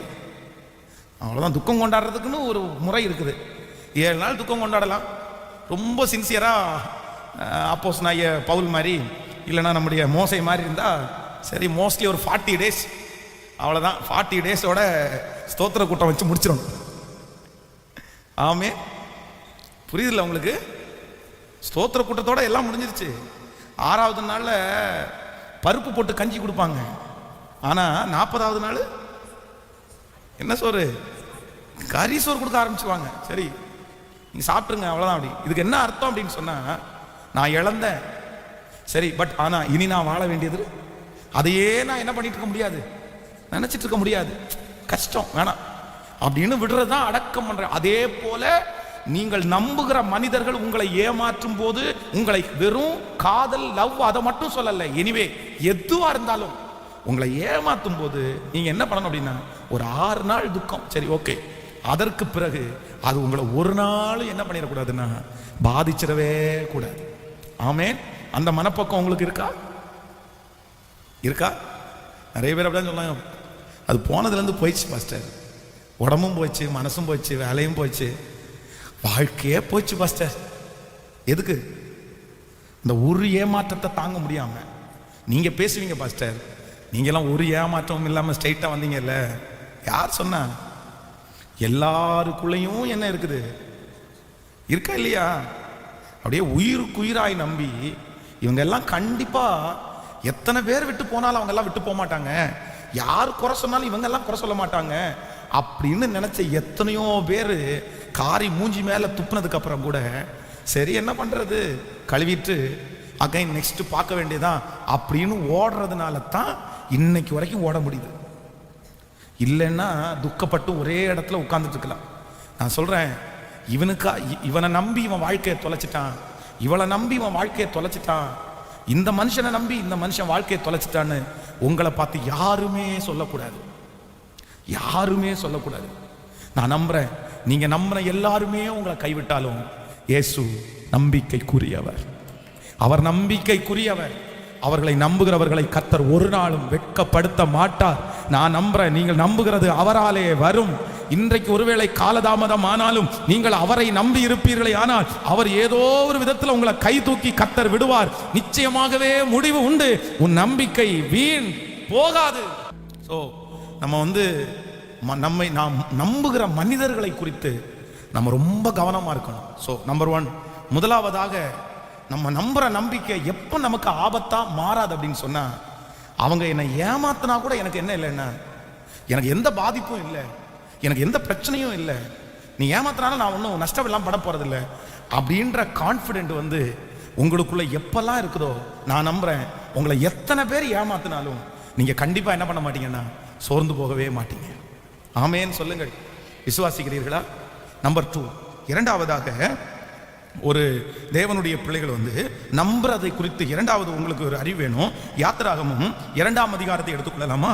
யாத்திராகமும் 2ஆம் அதிகாரம் 14வது வசனத்தை நம்ம வாசிக்க போறோம். யாத்திராகமும் 2ஆம் அதிகாரத்திலே 2ஆம் அதிகாரம் 14வது வசனம். அதற்கு அவன் எங்கள் மேல் உன்னை அதிகாரியாகவும் நியாயாதிபதியாகவும் நீ எகிப்தியனை கொன்று போட்டது போல என்னையும் கொன்று போட நினைக்கிறாயோ என்றான். அதற்கு மோசே, காரியம் நிச்சயமாய் வெளிப்பட்டது என்று பயந்தான். பார்வோன் அந்த காரியத்தை கேள்விப்பட்ட போது மோசேயை கொலை செய்ய வகை தேடினான். கவனிங்க ஆண்டவருடைய பிள்ளைகளே, இந்த இடத்துல மோசே தன்னுடைய வீட்டிலிருந்து அவன் வழியில நடந்து வந்துட்டு இருக்கிறான். அப்போ அவன் நடந்து வந்துட்டு இருக்கும்போது என்ன நடக்குது அப்படின்னு சொன்னா, ஒரு எகிப்தியன் ஒரு எபிரேயனை போட்டு அட்டின்னு அடிக்கிறான். சாகுற மாதிரி அடிக்கிறான். அப்போ இவனால அதை பார்த்துட்டு என்ன பண்ண முடியல அப்படின்னா அமைதியா இருக்கவே முடியல. ஏன் அப்படின்னா அங்க அடி வாங்கிட்டு இருக்கிறது யாருன்னா தன்னுடைய ரத்த சம்பந்தமான உறவு. அப்படின்னா அவனுடைய கூட்டத்தை சேர்ந்தவன், இஸ்ரவேல் கூட்டத்தை சேர்ந்தவன், இவனுடைய அண்ணன் தம்பியில ஒருத்தர் மாதிரி ஒருத்தர் அடி வாங்கிட்டு இருக்கிறாரு. அப்போ இவர் என்ன பண்றாரு அப்படின்னா உடனே கோபம் வந்து அந்த எகிப்தியனை போட்டு அடிச்சு அவனை கொன்னு மணல்ல என்ன பண்ணிட்டார் அப்படின்னா புதைச்சிட்டாரு. யாருக்காக அவனை கொன்னாரு? யாருக்காக மோசே அவனை அடிச்சாரு? ஒரு எபிரேயனுக்காக. தன்னுடைய ரத்த சம்பந்தமான உறவு. இந்த உறவு என்னைக்குனாலும் நம்ம கூட நிற்கும். இது நம்மளை போட்டு கொடுக்க போது, இவனுக்கு எப்படியாவது நம்ம உதவி செய்யணும், இவனுடைய உயிரை நம்ம காப்பாற்றணும்னு நம்பி மோசே என்ன பண்ணிடுவாருன்னு சொன்னா அவ்வளவுதான், அந்த எகிப்தியனை கொன்றுவாரு. ஆனா அடுத்த காலத்துல எது அவனுக்கு ஆபத்தா முடிஞ்சிருச்சுன்னா இப்போ 2 எபிரேயர்கள் சண்டை போட்டுட்டு இருக்கிறாங்க. அப்போ இவன் பார்த்து சொல்றான், எப்பா எகிப்தியன் ஒன்னு அடிக்கிறான், நீங்க சண்டை போடுறீங்க தப்பு, சரி ஓகே அவன் அடிக்கிறான். ஆனா ஒரே தாயினுடைய மக்களா இருந்துட்டு ஒரே கூட்டமா இருந்துட்டு இப்படி ஒருத்தருக்கு ஒருத்தர் அடிக்கலாமாப்பா, 2 பேரும் சண்டை போடலாமாப்பா அப்படின்னு கேட்ட உடனே ஒருத்தன் என்ன சொல்றான் அப்படின்னா, என்ன நினைச்சிட்டு இருக்கிற நீ எகிப்தியனை கொன்னது யாருக்கும் தெரியாதுன்னு நினைச்சியா? நாங்க எல்லாருக்கும் சொல்லிட்டோம். உடனே காரியம் நிச்சயமாய் வெளிப்பட்டது என்று அறிந்து மோசே ஊரை விட்டு ஓடுறாரு. மோசையை கொல்றதற்கு எகிப்தின் ராஜா ஆட்களை செட் பண்றாரு. கவனிங்க, இப்போ மோசே எந்த மனிதனை நம்பி கோபப்பட்டு ஆக்ஷன்ல இறங்கி சண்டை போட்டு அவனுக்கு உதவி செய்ய போனாரோ அந்த மனுஷன் நம்பிக்கைக்கு பாத்திரமா? சொல்லுங்க, கவனிங்க, அது மோசைக்கு ஆபத்தா முடிஞ்சிருச்சு. அப்போ உங்களுடைய நம்பிக்கை இரண்டாவது எப்ப ஆபத்தா முடியும்னா ஏற்கனவே இருக்கிற ஒன்னை விட்டுட்டு நீங்க எக்ஸ்ட்ரா இன்னொன்னு அப்படின்னா அதை விட ரொம்ப பெருசா எனக்கு வேணும், அதை விட ரொம்ப பெருசா நான் பண்ண போறேன்னு யாராவது ஒருத்தர் உங்களை வழி நடத்தும் போது நீங்க என்ன பண்ணணும் அப்படின்னு சொன்னா ஏற்கனவே இருக்கிறத விட்டுட்டு இல்ல, எக்ஸ்ட்ரா ஒன்னு கூட கிடைச்சா உங்களுக்கு சந்தோஷம்தான். ஆனா இருக்கிறதை இழந்துட்டு இன்னொருத்தருடைய வாழ்க்கைய இன்னொருத்தருடைய காரியத்தை நீங்க என்ன பண்ணக்கூடாதுன்னா நம்பவே கூடாது. கவனிங்க, உங்களுக்கு புரியணும், கவனமாய் கேளுங்க. ஏற்கனவே இருக்கிற ஒன்றை இழந்து ஒருத்தரை நம்பாதீங்க. நான் சொல்றது உங்களுக்கு புரியுதா? ஏற்கனவே இருக்கிற ஒரு ஆசீர்வாதத்தையோ ஏற்கனவே இருக்கிற ஒரு வேலையையோ இழந்துட்டு அதை விட்டுட்டு இன்னொருத்தரை நம்பி அந்த ஆசீர்வாதத்தை முழுவதுமா பறி கொடுத்துட்டு எனக்கு இது வேண்டாம், என்னை இவர் காப்பாத்திடுவாரு, என்னை இவர் நல்லா வச்சிருவாரு, அவ்வளவுதான், இவர் எனக்கு துரோகம் பண்ண மாட்டாரு, நான் இதை நம்பி இதை விட்டுட்டு இவரை நம்பி போனா இவர் எனக்கு ஒரு பெரிய எதிர்காலத்தை அமைச்சு கொடுப்பாருன்னு ஏற்கனவே ஆண்டவர் உங்களுக்கு கொடுத்திருந்த ஒரு நல்ல வாய்ப்பை, ஒரு நல்ல ஆசீர்வாதத்தை, ஒரு நல்ல குடும்பத்தை, ஒரு நல்ல வேலையை, ஒரு நல்ல வருமானத்தை விட்டுட்டு சில நபர்களை நம்பி நீங்க போய் அந்த நபர்கள் உங்களை கைவிட்டாங்கன்னா ஏற்கனவே இருந்ததும் போச்சு, இப்போ வந்ததும் போச்சு. இன்னைக்கு நிறைய பேரு மற்றவங்களை நம்பி எதுல கஷ்டப்படுறாங்க அப்படின்னு சொன்னா இவங்க நம்பிக்கைக்குரிய வார்த்தைகளை சொன்ன உடனே, இவங்க நம்பிக்கைக்கு பாத்திரமா நடிச்ச உடனே ஏற்கனவே பண்ணிட்டு இருக்கிறத ஏற்கனவே இருக்கிறத என்ன பண்ணிடுறாங்க? சொல்லுங்க, இதை விட அது மேலு, இதை விட அது நல்லா இருக்கும். அதான் ஒரு கடந்த நாட்களில் ஒரு சம்பவம் நான் அதிர்ந்துட்டேன். ஒரு கணவனார் ஒரு மனைவி அதிகமாக அவர் துன்புறுத்துறார், ரொம்ப துன்புறுத்துறார், ரொம்ப கஷ்டப்படுத்துறாரு. அப்போ இந்த மனைவிக்கு அவரோட வாழ்றது ரொம்ப கஷ்டமா இருக்குது. அவரோட வாழ்ந்து 2 குழந்தையும் அவங்க கல்யாணம் பண்ணி 2 குழந்தையும் பெத்தெடுத்துட்டாங்க. ஆனா இப்போ ஓயாம டார்ச்சர் பண்றாரு. இவர் இப்ப டார்ச்சர் பண்ணிட்டு இருக்கும்போது இன்னொரு நபர் அவருடைய வாழ்க்கைக்கு குறுக்கே நிழலிடுகிறார். அவர் சொல்றாரு, உன்னை நான் நல்லா வச்சு பாத்துக்கிறேன், நீ ஏன் இந்த மாதிரி போய் கஷ்டப்பட்டு இருக்கிற, நீ ஏன் டெய்லி சண்டையை வாங்குற, நீ எதுக்கு ரொம்ப அடி வாங்கிட்டு இருக்கிற, நான் உன்னை நல்லா பாத்துக்குவேன், அவனை விட்டுட்டு நீ வந்துரு, அவனை தூக்கி போட்டு வந்துரு, அவன் கண்டிப்பா மாற மாட்டான். சொன்ன உடனேயே கொஞ்ச நாள் பார்த்தாங்க, ஆமாயா நீ சொல்றதும் கரெக்டா தான் இருக்குது, அவரோட இருந்து வெறும் சண்டை தான் பிரச்சனை தான் அப்படின்னு சொல்லி அந்த மனுஷனை விட்டுட்டு இவரை கைப்பிடிச்சிட்டாங்க. இப்ப இவரை கைப்பிடிச்சு ஒரு 2-3 ஆண்டுகள் தாண்டின உடனே இப்ப இவங்க மேல பழி ஆரம்பிச்சிட்டாரு. நீ வந்ததுனால தான் என் வாழ்க்கை இப்படி போயிடுச்சு, நான் அதனால தான் இப்படி ஆயிட்டேன், நான் கல்யாணம் பண்ணி நல்லா செட்டில் ஆயிருப்பேன், நானும் போய் ஒரு குழந்தை இருக்கிறவளை கல்யாணம் பண்ணிட்டேன், எனக்கு நீ ஒன்னால பிள்ளை கிடைக்குமா, என் பேரை சொல்றதுக்கு எந்த பிள்ளை எனக்கு கிடைக்கும், இப்படி சொல்ல ஆரம்பித்து அவருடைய கேரக்டர் வைஸ்ல திட்டின உடனே அவரோடையும் வாழ முடியாம இன்றைக்கு தனியாக ஒரு விதவையை போல தன்னுடைய பிள்ளைகளை வைத்து ரொம்ப கஷ்டப்படுறாங்க. ஆண்டவருடைய பிள்ளையே, இன்னொரு உயர்வு உங்களுக்கு வருதா? நீங்க ஏற்கனவே ஒரு வேலை பண்ணிட்டு இருக்கிறீங்க, ஏற்கனவே உங்களுக்கு ஒரு வருமானம் வருது, ஆனா இன்னொரு உயர்வு உங்களுக்கு வருது, ஆனா இதை நீங்க இழக்கல, இது உங்களை விட்டு போகல, அதுல போனா உங்களுக்கு ஒரு நம்பிக்கை இருக்குது, அதுல ஒரு கான்பிடென்ட் இருக்குது, இதை விட அது சம்பளம் கண்டிப்பா அதிகமா கிடைக்கும், அது ஒரு பெரிய ஃபியூச்சர் இருக்குது. ஞானத்தோட ஜெபம் பண்ணி அதை செய்யுங்க. ஆனா ஒரு நாளும் இருக்கிறத விட்டுட்டு இன்னொருத்தரை நீங்க என்ன பண்ணிடக்கூடாதுன்னா நம்பிடவே கூடாது. ஆமேன்னு சொல்லுங்கள். நான் சொல்றது உங்களுக்கு புரியுதா? உங்களுக்கு விளங்குதா? உங்களுக்கு சொல்றது அப்படின்னா எக்ஸ்ட்ரா வர்ற ஆசீர்வாதம் உங்களுக்கு இருக்கட்டும், எக்ஸ்ட்ரா வரட்டும் உங்களுக்கு, ஆனா இருக்கிறத நீங்க விட்டுறக்கூடாது. அதான் ஒருத்தர் மிஷினரியாக ஊழியத்திற்காக அவர் கிளம்புறாரு. கிளம்பும் போது அவங்க என்கிட்ட சொன்னாங்க, ஃபர்ஸ்ட் ஒரு 10 இயர்ஸ் 10 வருஷத்துக்கு முன்பாக என்கிட்ட சொன்னாங்க, ஐயா நான் இந்த மாதிரி மிஷினரிக்காக நான் ஊழியத்துக்காக கிளம்புறேன், அது பக்கத்தில் ஒரு ஊர், இந்த ஊரில் நான் ஒரு சர்ச்சு கட்டி இருக்கிறேன், அந்த சர்ச்சை நான் தான் பார்த்துக்கிறேன், ஒன்று பண்ணுங்க, நீங்கள் அந்த ஊழியத்தை விட்டுடுங்க, இல்லைன்னா யாருக்காவது ஒருத்தருக்கு கொடுத்துருங்க, கொடுத்துட்டு நீங்கள் இங்கே வாங்க, இங்கே வந்து ஏன் ஊழியத்தை நீங்கள் பாருங்க, இங்கே சொந்தமான இடம், சொந்தமான பில்டிங்கு, இப்போவே 30 பேர் இந்த சர்ச்சுக்கு வர்றாங்க, இந்த இடம் வளரும், நீங்கள் இதை எடுத்து நடத்துங்க அப்படின்னு சொல்லி நம்ம ஊழியம் ரொம்ப கஷ்டமாக இருக்கும்போது அவர் கூப்பிட்டாரு. அப்போ ஆண்டவர் கொடுத்த ஞானத்திற்காய் கர்த்தரை துதிக்கிறேன். அப்பவே நான் அந்த மனுஷனுக்கு என்ன சொன்னேன் அப்படின்னா, ஐயா எனக்கு ஆண்டவர் கொடுத்திருக்கிற தரிசனம் எங்க தான், இங்க ரத்னபுரியில தான் கர்த்தர், நான் கேட்டெல்லாம் ஆண்டவர் கொண்டு வரல, பட் ஆண்டவராகவே இந்த இடத்தை எனக்கு கொடுத்திருக்கிறாரு, என்ன நம்புறதனுடைய அடையாளமாகத்தான் ஆத்துமாக்கள் வந்துட்டு இருக்கிறாங்க, அதனால இந்த இடத்தை நான் விடுறது மாதிரி இல்லை, அந்த இடத்த நீங்க அப்படி விட்டுட்டு போறீங்கன்னா நீங்க ஒன்றும் கவலைப்படாதீங்க, நல்ல ஊழியக்காரங்க எனக்கு தெரிஞ்சவங்க இருக்கிறாங்க, நான் அவங்கள அந்த இடத்துல அப்பாயின்மெண்ட் பண்ணி நான் வேணா பார்த்துக்கிறேன், நான் மேற்பார்வையா பார்த்து அந்த இடத்துல என்ன நடக்குது, ஊழியம் சரியா நடக்குதா, நல்லா ஊழியம் பண்றாங்களா, ஆத்துமாக்கள் வர்றாங்களான்றதை குறித்து உங்களுக்கு நான் வேணா கணக்கு தர்றேன், அப்படி பண்றதுன்னா நான் ஓகே அப்படின்னு. ஆனா அதுக்கு அவங்க ஒத்துக்கல, ஓகே நோ ப்ராப்ளம், எனக்கு பிரச்சனை இல்லை அப்படின்னு. ஆனா இன்றைக்கு நான் நம்புறேன், ஒருவேளை அவர் வேற சொல்லும் போது என்ன சொல்லி சொன்னாரு தெரியுமா, பாஸ்டர் இங்க இந்த ஊழியத்திற்காக ஜெபம் பண்ணிட்டு இருந்தேன், அப்ப கர்த்தர் உங்களை தான் எனக்கு காமிச்சாரு. யாரை காமிச்சாரு? நான் ஜெபம் பண்ணும்போது கர்த்தர் உங்களை தான் காமிச்சாரு, அதனாலதான் நான் உங்கள்கிட்ட கேட்கிறேன். அப்ப நான் இன்னைக்கு மனசுல நினைக்கிறேன், உங்களுக்கு என்ன காமிச்ச ஆண்டவர் எனக்கு உங்களை காமிக்கலையே அப்படின்னா எனக்கும் காமிச்சிருக்கேன். ஆனா அன்னைக்கு எப்படி அந்த ஞானம், அன்னைக்கு என்ன அந்த மாதிரி ஒரு சொந்தமான இடத்துல ஒரு சொந்தமான திருச்சபை எல்லாம் கிடைக்கிறது எவ்வளவு பெரிய ஆசீர்வாதம், எவ்வளவு பெரிய ஆசீர்வாதம். சாதாரணமான ஒரு மனிதனா இருந்தா கண்டிப்பா அதை டிசைட் பண்ணி போயிருக்கலாம், ஆனா ஆண்டவரே தடுத்து நிறுத்தினார். கர்த்தருக்கு ரொம்ப நன்றி சொல்றேன். ஆனா இன்னைக்கு நம்புறேன், அப்படி ஒருவேளை இருக்கிற இந்த ஊழியத்தை விட்டுட்டு அங்க நான் போயிருந்தேன்னா, இப்ப சமீபத்தில் இந்த கொரோனா வந்துச்சுல்ல, கொரோனா ஸ்டார்டிங்ல அவர் அங்கிருந்து இங்க வந்துட்டார், இங்க வந்து இப்ப அந்த ஊழியத்தை யார் பார்க்கறாரு, அவருக்கு கையில எடுத்துட்டாரு. ஏற்கனவே போட்ட பாஸ்டர் அசிஸ்டண்டா வச்சிருக்கிறாரு.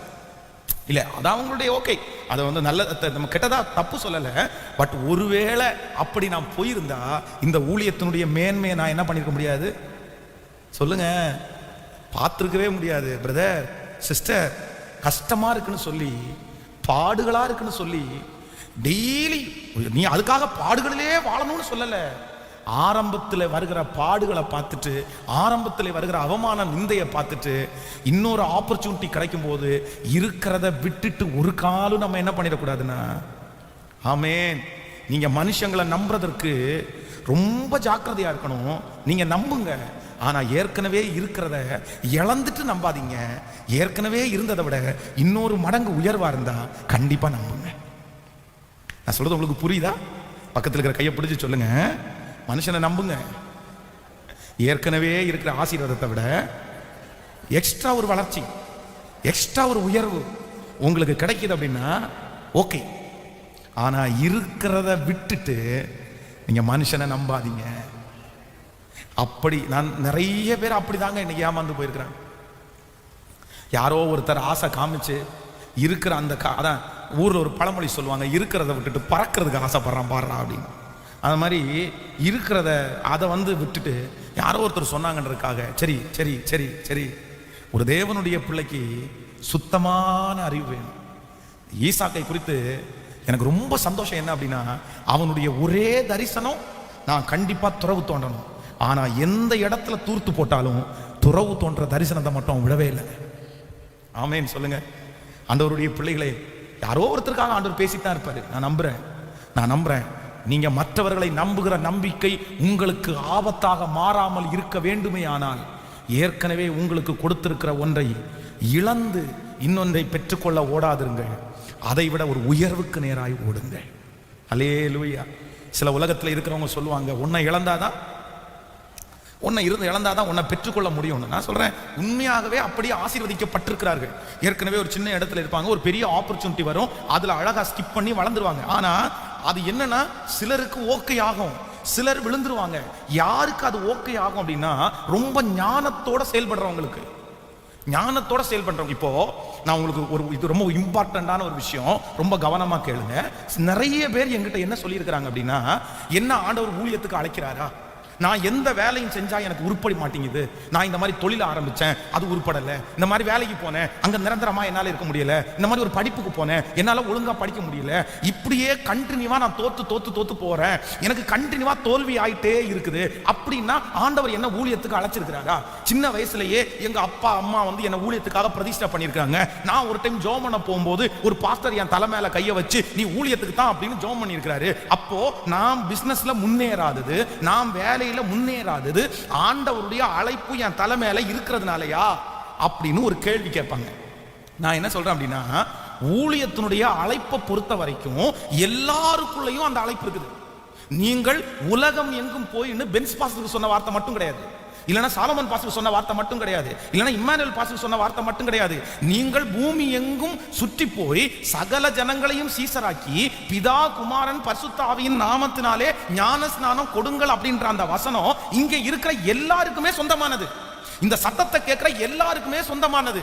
ஊழியத்தை பொறுத்த அளவுல இவங்க தான் செய்யணும் கிடையாது, எல்லாரும் செய்யலாம். இதோ நான் யாரை அனுப்புவேன், யார் என் காரியமாய் போவார் அப்படின்னு ஆண்டவருடைய குரல் கேட்குது. அப்போ ஒரு மனுஷன் எழும்பி சொல்றான், இதோ அடியேன் நான் இருக்கிறேன், என்னை அனுப்பு, உடனே வாப்பா உன்னை அபிஷேகம் பண்ணி அனுப்புறப்பா.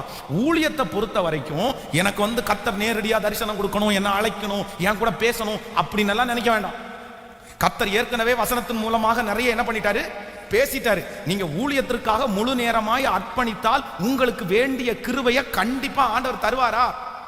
ஏன்னா சீடர்கள், ஆண்டவரோடு இருந்த சீடர்கள், அவர்கள் கல்வி அறியாதவர்களாய் இருந்த போதிலும் அவர்கள் பேசுகிற பேச்சை கேட்டு என்ன பண்ணாங்களாமா, சுற்றி இருக்கிறவங்க ஆச்சரியப்பட்டாங்களாமா. என்னப்பா இவன் படிப்பறிவே இல்லாதவன், இவன் இந்த போடு போடுறான்னு ஆச்சரியப்பட்டாங்களாமா. அப்போ ஞானிகளை வெட்கப்படுத்துறதற்கு பைத்தியங்களை தெரிந்து கொண்டவர் கர்த்தர். ஊழியத்துக்கு வந்தா அதற்கு வேண்டிய கிருபையை ஆண்டவர் தருவாரு. இப்போ நான் என்ன சொல்ல வரேன்னா, அப்படி கேள்வி கேட்கிற எல்லாருக்கும் நான் சொல்றேன், ஓகே 10 வருஷமா உங்க வேலையில தோல்வியா பிரதர், நீங்க எது எடுத்தாலும் முயற்சியே இல்லையா, ஊழியத்துக்கு ஆண்டவர் அழைச்சிருக்கிறாரா இல்லையான்னு உங்களுக்கு சந்தேகம் இருக்கா, இப்ப ஊழியத்துக்கு வரலாம்னு நினைக்கிறீங்களா, வெல்கம், 100% வாங்க.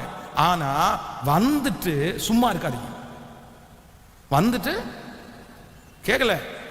இன்னைக்கு நிறைய பேர் பண்ண தப்பு என்ன அப்படின்னா, நான் ஆண்டவரை விட்டுட்டு எல்லாத்தையும் விட்டுட்டு வந்தேன், நான் வேலையை விட்டுட்டு ஊழியத்துக்கு வந்தேன், நான் அதை விட்டுட்டுலாம் ஊழியத்துக்கு வந்தேன், படிப்பை விட்டுட்டு ஊழியத்துக்கு வந்தேன், கர்த்தர் என்ன பயன்படுத்தவே இல்லை, ஆண்டவர் ஏன் என்ன மறந்தாரு, நான் யூஸ் இல்லாம இருக்கிறேன், நான் ரொம்ப கஷ்டப்படுறேன்.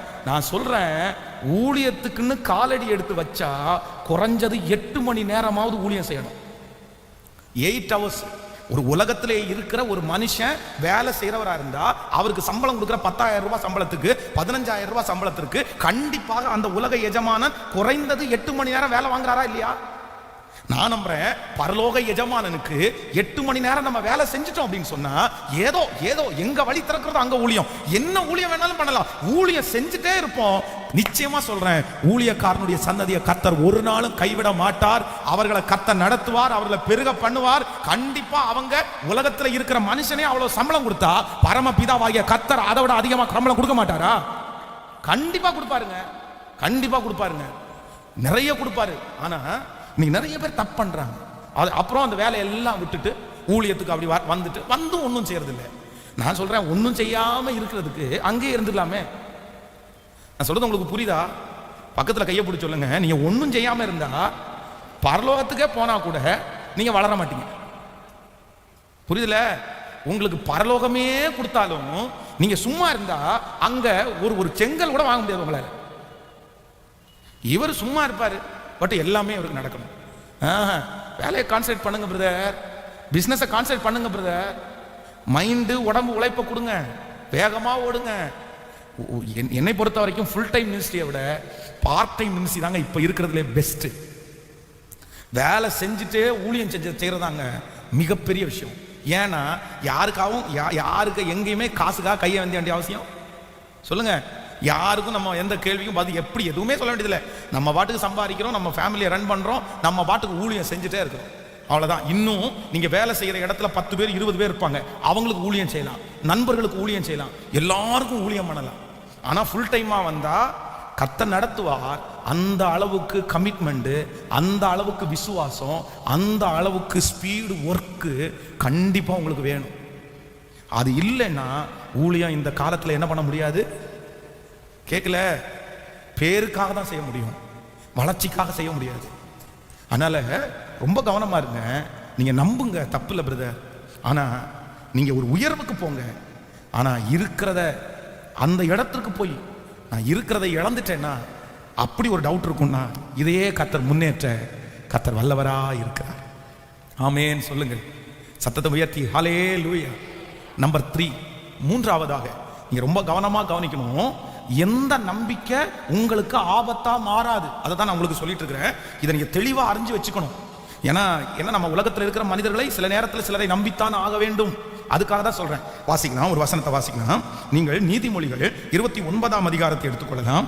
நீதிமொழிகள் 29ஆம் அதிகாரத்தில், நீதிமொழிகள் 29ஆம் அதிகாரம் 20வது வசனத்தை வாசிக்கலாமா? 29ஆம் அதிகாரத்தை எடுத்துக்கொள்ளுங்கள். 29ஆம் அதிகாரத்திலே ஸ்தோத்திரம், 29ஆம் அதிகாரம் 20வது வசனத்தை சேர்ந்து நம்ம வாசிக்கலாம். தன் வார்த்தைகளில் பதறுகிற மனிதனை கண்டாயானால் அவனை நம்புவதை பார்க்கிலும் மூடனை நம்பலாம். இன்னொரு விஷயம் கூட எல்லாம் சத்தமா வாசிங்க பார்க்கலாம். தன் வார்த்தையில் பதறுகிற மனுஷனை கண்டாயானால் அவனை நம்புவதை பார்க்கிலும் மூடனை நம்பலாம். ஹலோ, கைகளை அசைத்து ஒரு ஹல்லேலூயா சொல்லுங்கள். இந்த 3வது பாயிண்ட்ஸ் ரொம்ப முக்கியமான பாயிண்ட். ரொம்ப கவனமா கேளுங்க.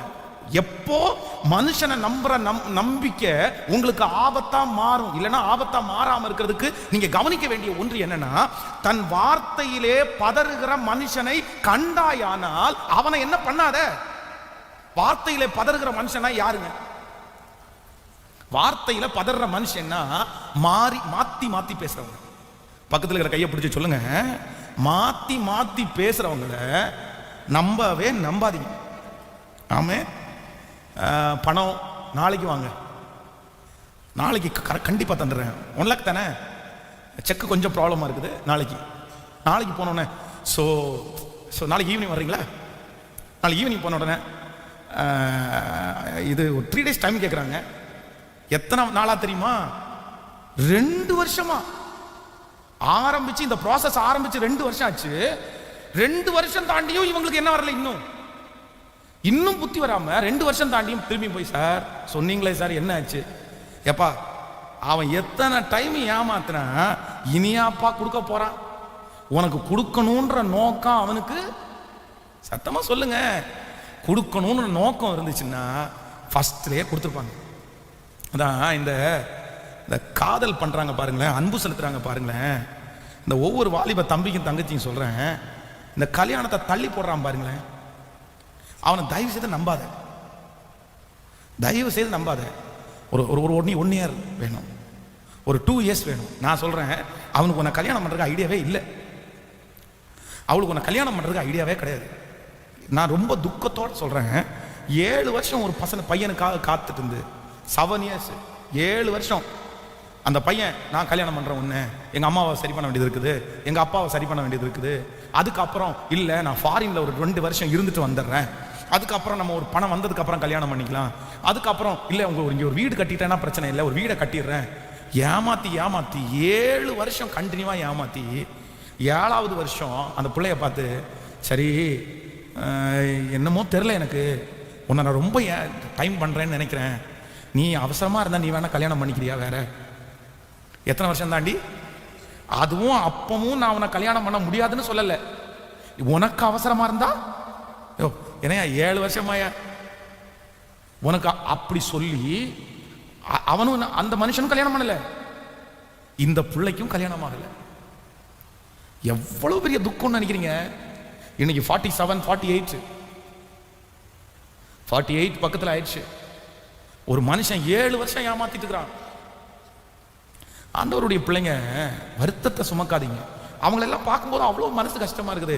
கொஞ்சம் கூட ஞானமா இருக்க வேண்டாமாப்பா, கொஞ்சம் கூட ஞானமா இருக்க வேண்டாமா? ஒரு நாள்ல அவன் வேண்டாம் அப்படின்னு ஏமாத்துறான் அப்படின்னு சொன்னா அவனுடைய நடத்தை சரியில்லை, விட்டுட்டு சரி வேணாம் விட்டுரும் அப்படின்னு சொல்லிட்டு விட்டுற வேண்டியதானே? உங்களுக்கு தரணும், உங்களுக்கு செய்யணும்னு நினைக்கிறவங்க என்னை பொறுத்த வரைக்கும் ஒரே டைம் செஞ்சிருவாங்க. சிலர் சொல்றாங்க நச்சுனா செஞ்சிருவாங்க அப்படின்னு. ஆமா, நச்சு செய்தாலும் அது வாழ்க்கையில சில நேரத்தில் உருப்படியா என்ன பண்ணாது. கம்பல் பண்ணி கல்யாணம் பண்ணாலோ, கம்பல் பண்ணி அந்த விஷயத்தை வாங்கினாலோ, அது நமக்கு ஒரு கல்யாணம் அப்படின்றத ஆசையா பண்ணணும், ஒரு விருப்பத்தோட பண்ணணும். அதை பிடிச்சா போதும் அப்படின்னு கட்டி பிடிச்சி இழுத்துக்க தாலி கட்டி வைக்க முடியுமா? சொல்லுங்க. சிலர் என்ன நினைக்கிறாங்க அப்படின்னா, வலுக்கட்டாயமா வம்படியா கல்யாணம் பண்ணிட்டோம்னா அதுக்கப்புறம் மாறிடுவாங்கன்னு நினைக்கிறாங்க.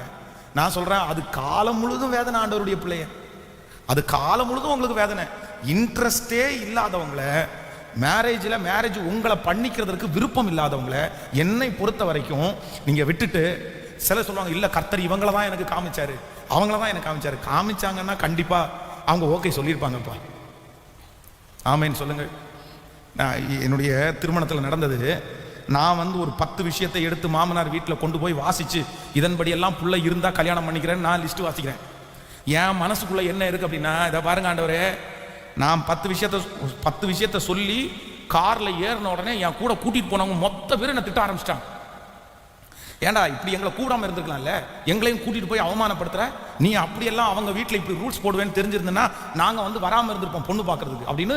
நான் என்ன சொன்னேன், பொண்ணு பார்க்க போகும்போது ஒரு 10 ரூல்ஸ் சொன்னேன். எங்கள் மாமனாருக்கும் மாமியாரும் மனைவியாக போகிறவங்களையும் வச்சு இதுக்கெல்லாம் கரெக்டாக நீங்கள் ஒத்து வருவீங்களான்னு கேட்டு ஒரு 10 ரூல்ஸ் சொன்னேன்ல.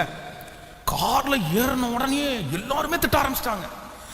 எங்கள் அம்மாலாம் நீ எல்லாம் ஒரு ஊழியக்காரனுக்கு இவ்வளோ திமிரெல்லாம் ஆகாதுப்பா, அவர் எவ்வளோ பெரிய மனுஷன், எவ்வளோ பெரிய வயசான மனுஷன், அவருக்கு முன்னாடி போய் நீ இப்படி பேசிட்டு இருக்கிற, கர்த்தருக்கு இது அடுக்காது, ஆண்டவர் உன்னை தண்டிப்பார், மன்னிப்புகள் அப்படின்னு திட்டிட்டு வராங்க. ஆனால் நான் என் மனசுக்குள்ள இவங்க அத்தனை பேர் திட்டினாலும் ஜாலியாக இருந்தேன். உண்மையிலே சொல்கிறேன், அதை குறித்து அப்புறம் தான் ஃபீல் பண்ணேன் தானே, அப்போ ஃபீல் பண்ணவே இல்லை. ஏன் அப்படின்னா, நான் ஆண்டவர்கிட்ட பேசிகிட்டே இருக்கிறேன், இந்த பாருங்க ஆண்டவரே, அவங்களுக்கு யாருக்குமே தெரியாது உங்கள்கிட்ட நான் வச்சுக்கிற டீலு, இந்த 10 விஷயத்துக்கும் ஓகே பண்ணி அந்த பொண்ணு வீட்டுக்காரங்க எனக்கு பொண்ணு கொடுக்குறாங்கன்னா அது உங்கள் சித்தம், இல்லை அப்படின்னா உங்கள் சித்தம் இல்லை, அதில் நான் தெளிவாக இருக்கேன் அப்படின்னு நானே பெரிய மிதந்து அப்படியே பயங்கரமாக ரூல்ஸ் போட்டு வரேன். இது இப்படி நடக்குதா? அவங்க வீட்டில் பொண்ணு வீட்டில் எல்லாரும் சேர்ந்து இந்த கொடுமைக்காரனுக்கு பிடிச்சி இந்த பிள்ளைய கல்யாணம் பண்ணி கொடுத்தா முடிஞ்சிருச்சு வேலை, இந்த ஆள் இவ்வளோ ஸ்ட்ரிக்டாக இருக்கிறார், இப்போவே கல்யாணத்துக்கு முன்னாடியே இப்படியெல்லாம் பேசுகிறாள், கல்யாணத்துக்கு அப்புறம் பிள்ளைய என்ன பண்ணுவாங்க, அதனால கண்டிப்பாக இந்த கல்யாணம் வேண்டாம், அவர் கல்யாணம் பண்ண வேண்டாம், திருச்சி தாண்டதுக்குள்ளே ஃபோன் பண்ணி சொல்லிடலாம் அப்படின்னா அங்கேருந்து ப்ரெஷர். அங்கே ஒருத்தர் அந்த மாதிரி அமைதியாக இருந்திருக்காரு. யாருன்னா அவங்க அப்பா பாஸ்டர். அவர் எல்லாரும் பேசிட்டு இருக்கும்போது அவருக்கு சம்மந்தமே இல்லாமல் உட்காந்து பல்ல நோண்டிட்டு இருந்தார். அப்போ பாஸ்டர்மா பார்க்கும்போது அவங்க அப்பா சம்மந்தமே இல்லாமல் பல்ல நோண்டிட்டு இருக்கிறாரு.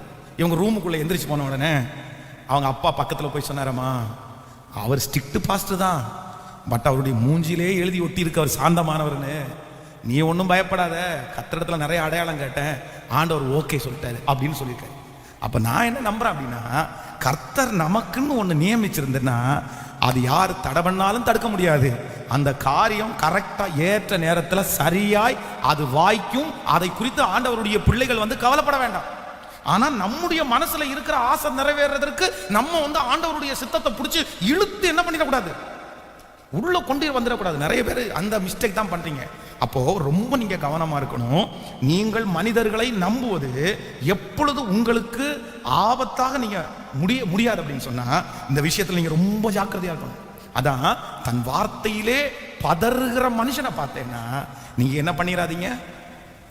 8 வருஷமா ஏமாத்துறதுக்கு அப்புறமும் இன்னும் நம்புறீங்களே சிஸ்டர், பிரதர் 7 வருஷமா இதா தரேன் அதா தரேன், அந்த வேலை வாங்கி தரேன், இந்த வேலை வாங்கி தரேன், நம்புறீங்களே? நான் சொல்றேன், சிலர் கடன் கொடுத்துருக்கலாம், அந்த பணம் வர்றதுக்கு தடையா இருக்கலாம். நான் நம்புறேன் கண்டிப்பா ஆண்டவர் திரும்ப கொண்டு வருவார். 8 மாசமா ஏமாத்துறதுக்காக அந்த பணத்தை விட்டுற முடியாது. 10 வருஷமா ஏமாத்துறதுக்காக அந்த பணத்தை விட்டுற முடியாது. நீங்க போராடுங்க, நீங்க ஜெபம் பண்ணுங்க, நீங்க கேளுங்க. ஆனா நீங்க ஒன்று நினைத்துக் கொள்ளுங்கள், அதை நம்பி இன்னொரு ப்ராஜெக்டை ஆரம்பிச்சு நீங்க திரும்ப திரும்ப சிக்கல்ல என்ன பண்ணிடாதீங்க. கேட்கல? வார்த்தையிலே பதறுகிற ஒரு மனுஷனை நம்பி இன்னொரு விஷயத்துல நீங்க கண்டிப்பா என்ன பண்ணக்கூடாது. பக்கத்தில் இருக்கிற கையை பிடிச்சு சொல்லுங்க, வார்த்தையிலே பதறுகிற மனுஷனை நம்பி இன்னொரு கமிட்மெண்ட்ல நீங்க இறங்கிறாதீங்க. அதான் உதாரணத்துக்கு சொல்றேன், 7 வருஷமா ஒருத்தர் பணம் கொடுக்கல, 10,000 ரூபாய் தெரியும் சொல்லுங்க. அந்த 10,000 ரூபாய் 7 வருஷம் ஏமாத்திட்டு இருக்கிறாரு. இப்போ உங்களுக்கு இன்னொரு ஒண்ணு வாங்க வேண்டியது இருக்குது, அது விலை 10,000 ரூபாய். இவர்கிட்ட கடைசியா கேட்குறீங்க, பிரதர் சொல்லுங்க நீங்க கடைசியா எப்போ கொடுப்பீங்கன்ற. உடனே அவர் கடைசியா ஒரு டேட் சொல்றாரு. நீங்க என்ன பண்றீங்கன்னா, அவர் சொன்ன அந்த ஹோப்ல 7 வருஷம் ஏமாத்திட்ட ஆளு இனி திரும்பி என்ன பண்ண மாட்டாரு, ஏமாத்தவே மாட்டாரு அப்படின்னு நினைச்சு அந்த 10,000 ரூபாய் பொருளை இன்னொருத்தரத்துல இருந்து கடன் வாங்கி, அதுதான் வரும்ல, அதான் 22ஆம் தேதி கொடுக்கலான்னு சொல்லி இருக்காருல்ல. ஆமா, அவர் பெரிய இயேசு கிறிஸ்து, இது வரைக்கும் வாக்கு மாறவே இல்லை. 22ஆம் தேதி 22ஆம் தேதி காலை நடுராத்திரி 12 மணிக்கு உங்களுக்கு போன் பண்ணி கையில கொடுத்துருவாரு சார். உடனே அதான் கொடுக்கலான்னு சொல்லிட்டாரு, நம்பி போய் அந்த பொருளை வாங்கி கொண்டு போய் வைக்கிறது. இப்போ 22ஆம் தேதி கொடுக்கலான்னு சொன்ன நபர் கொடுக்கல அப்படின்னு சொன்னா, இப்ப சிக்கல் எந்த இடத்துல, எத்தனை இடத்துல உங்களுக்கு வந்துச்சு? ஏற்கனவே ஒரு இடத்துல ஒரு சிக்கல் இருக்குது, இன்னொரு இடத்துல எதிர்காண்டவருடைய பிள்ளை வாங்கின பொருளை நிம்மதியா வச்சா அனுபவிக்க கூட முடியாது. அதுக்கு மாறா நான் என்ன பண்றேன் அப்படின்னா, இது வரைக்கும் பொறுத்தீங்கல்ல, 7 வருஷம் பொறுத்தீங்கல்ல, 6 மாசம் பொறுத்தீங்கல்ல, அவங்கள்ட்ட சார் 22ஆம் தேதி நான் கொடுத்துடணும் சார், எனக்கு வேற வழியே இல்லை சார் அப்படின்னு சொன்னாலுமே, அது வந்ததற்கு பிறகு நீங்க போய் அதை வாங்கினீங்கன்னா அதுக்கு பேர் தான் ஞானம். ஆமே, அதுக்கு பேர் தான் ஞானம். ஆனா நம்ம நிறைய பேர் அப்படி இல்லை, அப்புறம் ஏமாத்திட்டான் அப்படின்னு நம்ம வருத்தப்படுறோம். அப்போ யாரை நம்பிடக்கூடாது அப்படின்னா, பதற மனுஷன் மாத்தி மாத்தி மாத்தி மாத்தி பேசு, ஸ்ட்ராங்கா ஒரு டிசிஷன்ல இதாண்டா இதாண்டா இதாங்க, அந்த வார்த்தையில அவங்க சொல் தவறலையா, இந்த காரியத்தை அவங்க சொன்னா கரெக்டா செஞ்சிடறாங்களா, சரி ஓகே அவங்கள நம்பலாம், ரைட்டு. ஆனா மாத்தி மாத்தி பேசுறவங்கள நம்பிட்டு திரும்ப திரும்ப திரும்ப திரும்ப குழிக்குள்ள நீங்க என்ன பண்ணக்கூடாதுன்னா சொல்லுங்க, விழுந்துடவே கூடாது. மீண்டும் மீண்டும் மீண்டும் உங்களை ஏமாத்துறாங்க, திரும்ப திரும்ப உங்களை ஏமாத்துறாங்க சிஸ்டர், திரும்ப திரும்ப அவங்க உங்களை குழியில தான் பிடிச்சிருக்கிறாங்க. அதுக்கப்புறம் நீங்க இப்ப இருக்கிற சூழ்நிலையில கூட செய்ய முடியாம உங்க பலனெல்லாம் போய், உங்க தாளந்துகள் எல்லாம் போய், உங்க வாய்ப்புகள் எல்லாம் போனதுக்கு பிற்பாடு அவங்க என்னை ஏமாத்துனாங்கன்னு தெரிஞ்சிட்டா உங்களுக்கு ரொம்ப கஷ்டமாயிரும். நீங்க ஏற்கனவே நிறைய மிஸ் பண்ணிட்டீங்க. அதனால நான் என்ன நம்புறேன் அப்படின்னு சொன்னா, என்னை காத்துக்கொள்ளும் ஆண்டவரே, என்னை விடுவியும் ஆண்டவரே, பதறவனை நான் ஒரு நாள் என்ன பண்ணிடக்கூடாது. சத்தமா சொல்லுங்க, கைகளை உயர்த்தி. தன் வார்த்தையை மாற்றுகிறவங்களை ஒரு நாள் நான் நம்பிடவே கூடாது. ஆமென். விசுவாசிக்கிறீர்களா? ஒரு போதகர் 5 வருடமாய் தன்னுடைய கையிலே ஒரு ஏடிஎம் கார்டோடு அவர் பணத்திற்காக அலைந்து கொண்டே இருக்கிறார். 5 வருஷமா ஒரு ஏடிஎம் கார்டை தன்னுடைய கையில் வச்சுட்டு 5 வருஷமா அலைகிறார். எது தெரியுமா? ஒரு பெரிய டீம், அந்த டீம் எத்தனையோ கோடி, 30 கோடின்னு நினைக்கிறேன், 30 கோடி ஃபண்டு இந்த மாதிரி பண்ணுறோம் அப்படி ஏமாத்துறாங்க. அப்படியெல்லாம் இல்லை, இன்னைக்கெல்லாம் அப்படியெல்லாம் கொடுக்குறவர்களெல்லாம் ரொம்ப ரேரு. ஏதோ ஒரு விதத்தில் எங்கேயோ ஒரு இடத்துல ஆண்டவர் நடக்கலாம், கர்த்தர் நினைச்சா எது வேணாலும் நடக்கலாம், அது ஆண்டவருக்கு தெரியும். ஆனால் அந்த மாதிரி சொன்ன உடனே ஒரு 5 பேர், அவங்க ஒரு 5 பேர் டீமை செலக்ட் பண்ணி அந்த 5 பேருக்குமே தனித்தனி அக்கௌண்ட்டை ஓப்பன் பண்ணி அவங்க ஒவ்வொருத்தருடைய ஏடிஎம் கார்டையும் கையில் கொடுத்து, இதை பாருங்க, உங்கள் ஒவ்வொருத்தருடைய அக்கௌண்ட்லையும் இவ்வளோ கோடி வரப்போகுது, நீங்கள் இந்த மாதிரி ப்ராஜெக்ட் பண்ணணும் அப்படின்னு சொல்லி எல்லாத்தையும் பேசி, அப்போ திடீர்னு ஏடிஎம் கார்டை வாங்கி கொடுத்துட்டு ஒரு 3 நாள் தாண்டின உடனே, சரி ஓகே இப்போ ஒரு சின்ன ஃபீஸ் ஒன்று கட்ட வேண்டியது இருக்குது, அதில் இருக்க 2 மேனேஜர் இந்த மாதிரி வர்றாங்க, உங்களை பார்க்கறதுக்கு வர்றாங்க, அவங்களுக்கு ஒரு ரூம் புக் பண்ண வேண்டியது இருக்குது 5 ஸ்டார் ஹோட்டலில், நீங்கள் தான் 5 பேர் சேர்ந்து புக் பண்ண உடனே அவங்க ஒரு ஆளுக்கு 10,000 ரூபா போட்டு ஒரு ரூம் புக் பண்ணியாச்சு. 50,000 ரூபா போச்சு, 50,000, 25,000, 1 லட்சம், 2 லட்சம், இப்படி இந்த 5 பேரும் ஆளுக்கு 20 லட்சம் ரூபாய் கடனாளியாக இருக்காங்க. நான் சொல்றது உங்களுக்கு புரியுதா? இந்த 5 பேரும் ஆளாளுக்கு 20 லட்சம் ரூபாய் இவங்க மற்றவங்களிடத்துல இருந்து எனக்கு வரும் எனக்கு வரும் எனக்கு வரும். ஒருத்தர்லாம் என்ன கேட்கறாரு அப்படின்னா, நீ 1 லட்சம் கொடுறா, நான் உனக்கு 2 லட்சமா திருப்பி கொடுறேன். அப்படியெல்லாம் காசு வாங்கியிருக்காங்க. காசை வாங்கி இவங்க 5 பேரும் 20 லட்சம் ரூபாய் கடன். ஆனா 5 வருஷமா இன்னும் அவங்களுடைய பேங்க்ல 1 ரூபா கூட.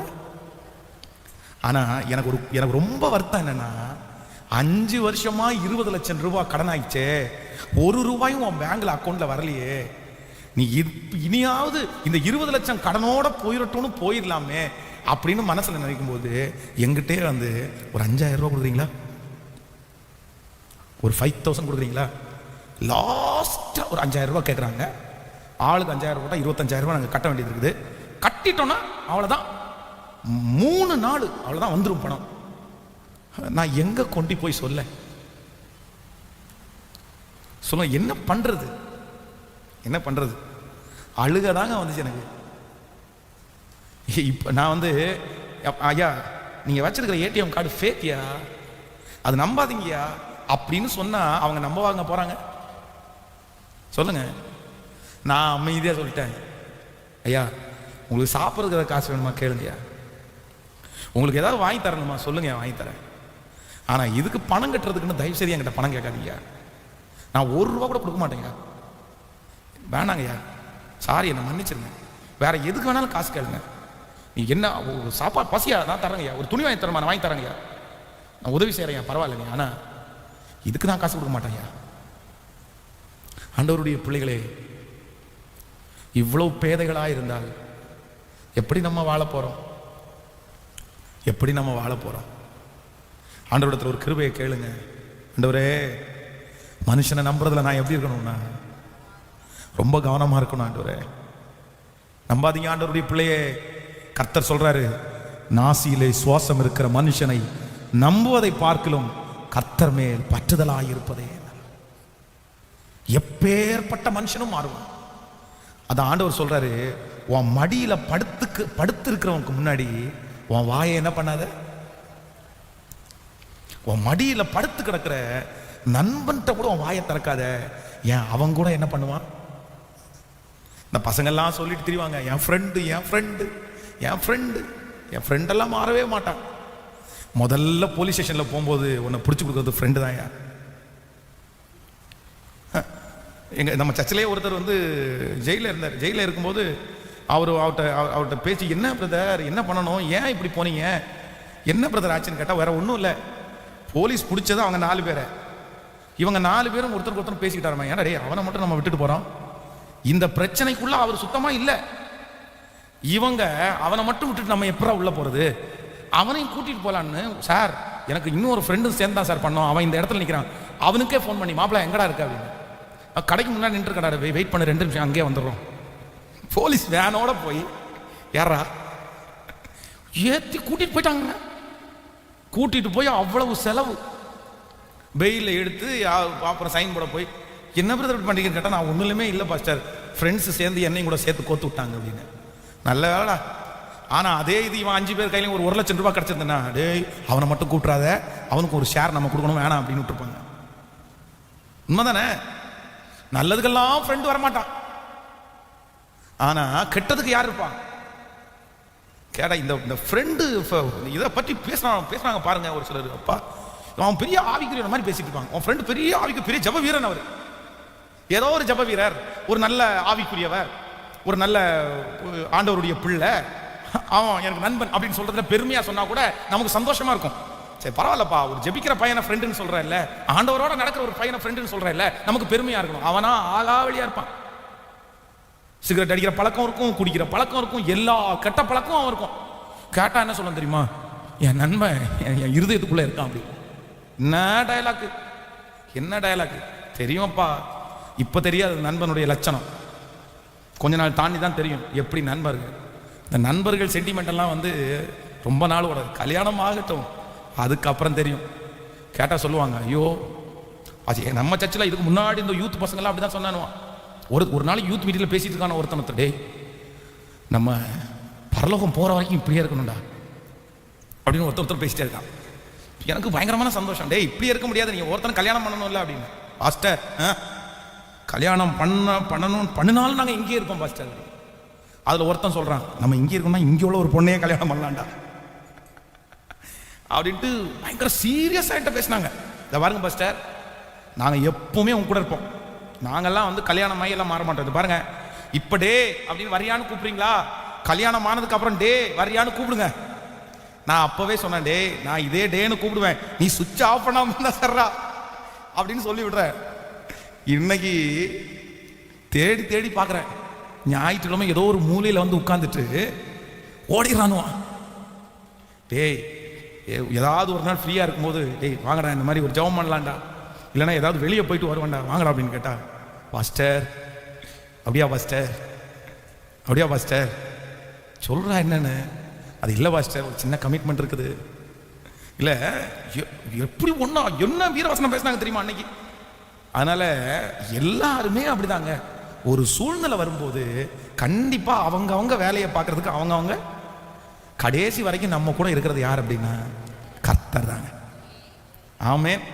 நிரந்தரம் யாரு சொல்லுங்க, அதான் நம்ம பாடணும், நிரந்தரம் நிரந்தரம் நீரே நிரந்தரம். நீங்க மட்டும்தான் நிரந்தரம். வேற எல்லாருமே ஒரு காலகட்டத்தில் நம்ம பஸ்ஸை விட்டு இறங்கிடும். அதான் நம்முடைய வாழ்க்கைன்றது ஒரு பஸ்ஸில் இருக்கிற ஒரு பயணம். நம்ம எல்லாரும் பஸ்ஸில் ஏறிட்டோம். வண்டியை ஓட்டுறது இயேசு கிறிஸ்து, வண்டி நடத்துகிறவர் ஆவியானவர், பரிசுத்த ஆவியானவர். இப்போ நம்ம கூட ஏறின பாஸ்டரு, நம்ம கூட ஏறின ஃப்ரெண்டு, நம்ம கூட ஏறின சண்டே ஸ்கூல் டீச்சரு எல்லாரும் அவங்க ஸ்டாப்புக்கு சத்தமாக சொல்லுங்க இறங்கிடுவாங்க. ஆனால் கடைசியில் இருக்கிறது யாருன்னா வண்டி ஓட்டுன இயேசு கிறிஸ்துவும் வண்டி நடத்துகிற ஆவியானவரும் நம்மவும் தான். ஆமென். உலகத்தான் கடைசி வரை யாரோ அப்படின்ற கொஸ்டினை போட்டு முடிப்பான். நம்ம சொல்லணும், இதோ உலகத்தின் முடிவு பரியந்தம் சகல நாட்களிலும் நான் உன்னோடு கூட. ஆமென். நான் வீடு வரை உறவு, வீதி வரை மனைவி, காடு வரை பிள்ளை, கடைசி வரை யாரோ அப்படின்னு சொல்லுவாங்க. நான் என்ன சொல்றேன்னா, வீடு வரை உறவு, வீதி வரை மனைவி, காடு வரை பிள்ளை, கடைசி வரை கர்த்தர். ஆமே. நம்ம கொஸ்டின் மார்க் போட்டெல்லாம் முடிக்க வேண்டிய அவசியம் இல்லை. அதான் ஆண்டவர் சொல்றாருல்ல, இங்கேயும் அவன் கூட இருப்பேன்டா, இங்க கண்ணை முடனா அங்கேயும் அவன் கூட இருப்பேன்டா, உன் கையை பிடிச்சிட்டேன், இனி நான் உன்னை விட்டு விலகவும் மாட்டேன், உன்னை கைவிடவும் மாட்டேன். அவ்வளவுதான், ஃபினிஷ்ட். இனி நீங்க தனிமையே கிடையாது, இனி நீங்க யாரும் தனிமை கிடையாது. உங்களோட கர்த்தர் உங்க கையை பிடிச்சிட்டாரு, இங்க இருக்கிறது வரைக்கும் உங்க கூட இருப்பாரு. நீங்க பரலோகம் போகும்போது நீங்க அவரோட இருப்பீங்க. நீங்க உலகத்துல இருக்கிற வரைக்கும் அவர் உங்களோட இருப்பார். நீங்க பரலோகம் போனதுக்கு அப்புறம் நீங்க அவரோட இருப்பீங்க. அதனால நம்ம தனிமை இல்லை. ஆமென். சொல்லுங்க, நான் தனிமை இல்லை, நான் தனிமை இல்லை. என் இயேசு என்னோடு கடைசி வரை. அப்போ இன்றைக்கு நான் யாருக்கு ரொம்ப கவனமா இருக்கணும்னா, ஆண்டவரே நான் நம்புற, என்னை நம்ப பண்ணுகிற மனுஷனுக்கு நான் என்னவா இருக்கணும்னா, ஹல்லேலூயா. யாரையும் நம்பிடாதீங்க சிஸ்டர், பிரதர், யாரையும் நம்பிடாதீங்க. உங்க குடும்பம், உங்க பிள்ளைங்க, வேற யாரையும் நம்பும்போது ஒரு டைம் யோசிச்சு ஜெபம் பண்ணி அதுக்கப்புறம் நம்பி காரியத்தில் இறங்குங்க. கர்த்தர் உங்களோடு கூட இருப்பார். ஆமென். நேற்றைய தினத்திலே ஒரு வீட்டுக்கு ஜெபம் பண்ண போகும்போது அவங்க இந்த சம்பவத்தை சொல்லி நான் முடிக்கிறேன். அவங்க சொன்ன சம்பவம் என் இருதயத்தை ரொம்ப உடைச்சிருச்சு. அதான் ஒரு போதகர் அவர் நல்ல ஊழியம் செஞ்சுட்டு இருக்கும்போது அந்த சர்ச்சில் ஒருத்தர் அவருடைய இடத்தையே கொடுத்துட்டாராம்மா, அதில் சர்ச்சை கட்டுறதுக்கு. அவர் சொல்லும்போது சொன்னாராம்மா, பாஸ்டர் இந்த இடத்த நான் சர்ச்சுக்குன்னே கொடுத்தேன் அப்படின்னு சொல்லி. ஆனால் இவர் என்ன பண்ணிட்டார் அப்படின்னா, அந்த சொத்தை சர்ச்சு பேர்லையோ அவர் பேர்லையோ, அவர் சர்ச்சு பேரில் எழுதியிருக்கலாம், அவர் பேரில் எழுத வேண்டாம், சர்ச்சு பேரில் அவர் எழுதியிருக்கலாம். ஆனால் அவருக்கு அந்த மாதிரி நினைக்கல. அவர் முழுக்க அந்த மனுஷனை நம்பினவர் என்ன பண்ணிட்டார் அப்படின்னு சொன்னால், ஜனங்கள்கிட்ட எல்லாம் நிறைய காசெல்லாம் வசூல் பண்ணி, இவரும் ஹார்ட் ஒர்க் பண்ணி ஜனங்களை எல்லாம் வேலை செய்ய வச்சு அதில் ஒரு பெரிய சர்ச்சு கட்டிட்டாரு. அந்த சர்ச்சு கட்டி முடிக்கும் போது ஒரு பெரிய பைபாஸ் ரோடு, அது பெரிய நல்ல டெவலப் ஆச்சு. டெவலப் ஆன உடனே அந்த மனுஷன் என்ன பண்ணார் அப்படின்னா, இந்த இடம் என்னுடையது, நீங்கள் இந்த இடத்த காலி பண்ணி கொடுங்க, நான் உங்களுக்கு தரவே இல்லை அப்படின்னு சொல்லி அப்படியே ஏமாத்திட்டாரு. இவர் உடனே இல்லை நான் இதில் நிறைய செலவு பண்ணியிருக்கிறேன், அந்த பணத்தையாவது நீங்கள் கொடுக்கணும் அப்படின்னு சொல்லும்போது, சரி அதை தரோம் அப்படின்னு சொல்லி சும்மா வேண்டாம் வெறுப்பா சொல்லி அனுப்பிட்டாங்க. இவருக்கு அதை மனசுக்குள்ள வச்சு யோசிச்சு ரொம்ப சிக்காயி மரிச்சே போயிட்டார், இறந்துட்டார். அந்த மன வலி அவன் இறந்துட்டார். ரொம்ப யோசிச்சு.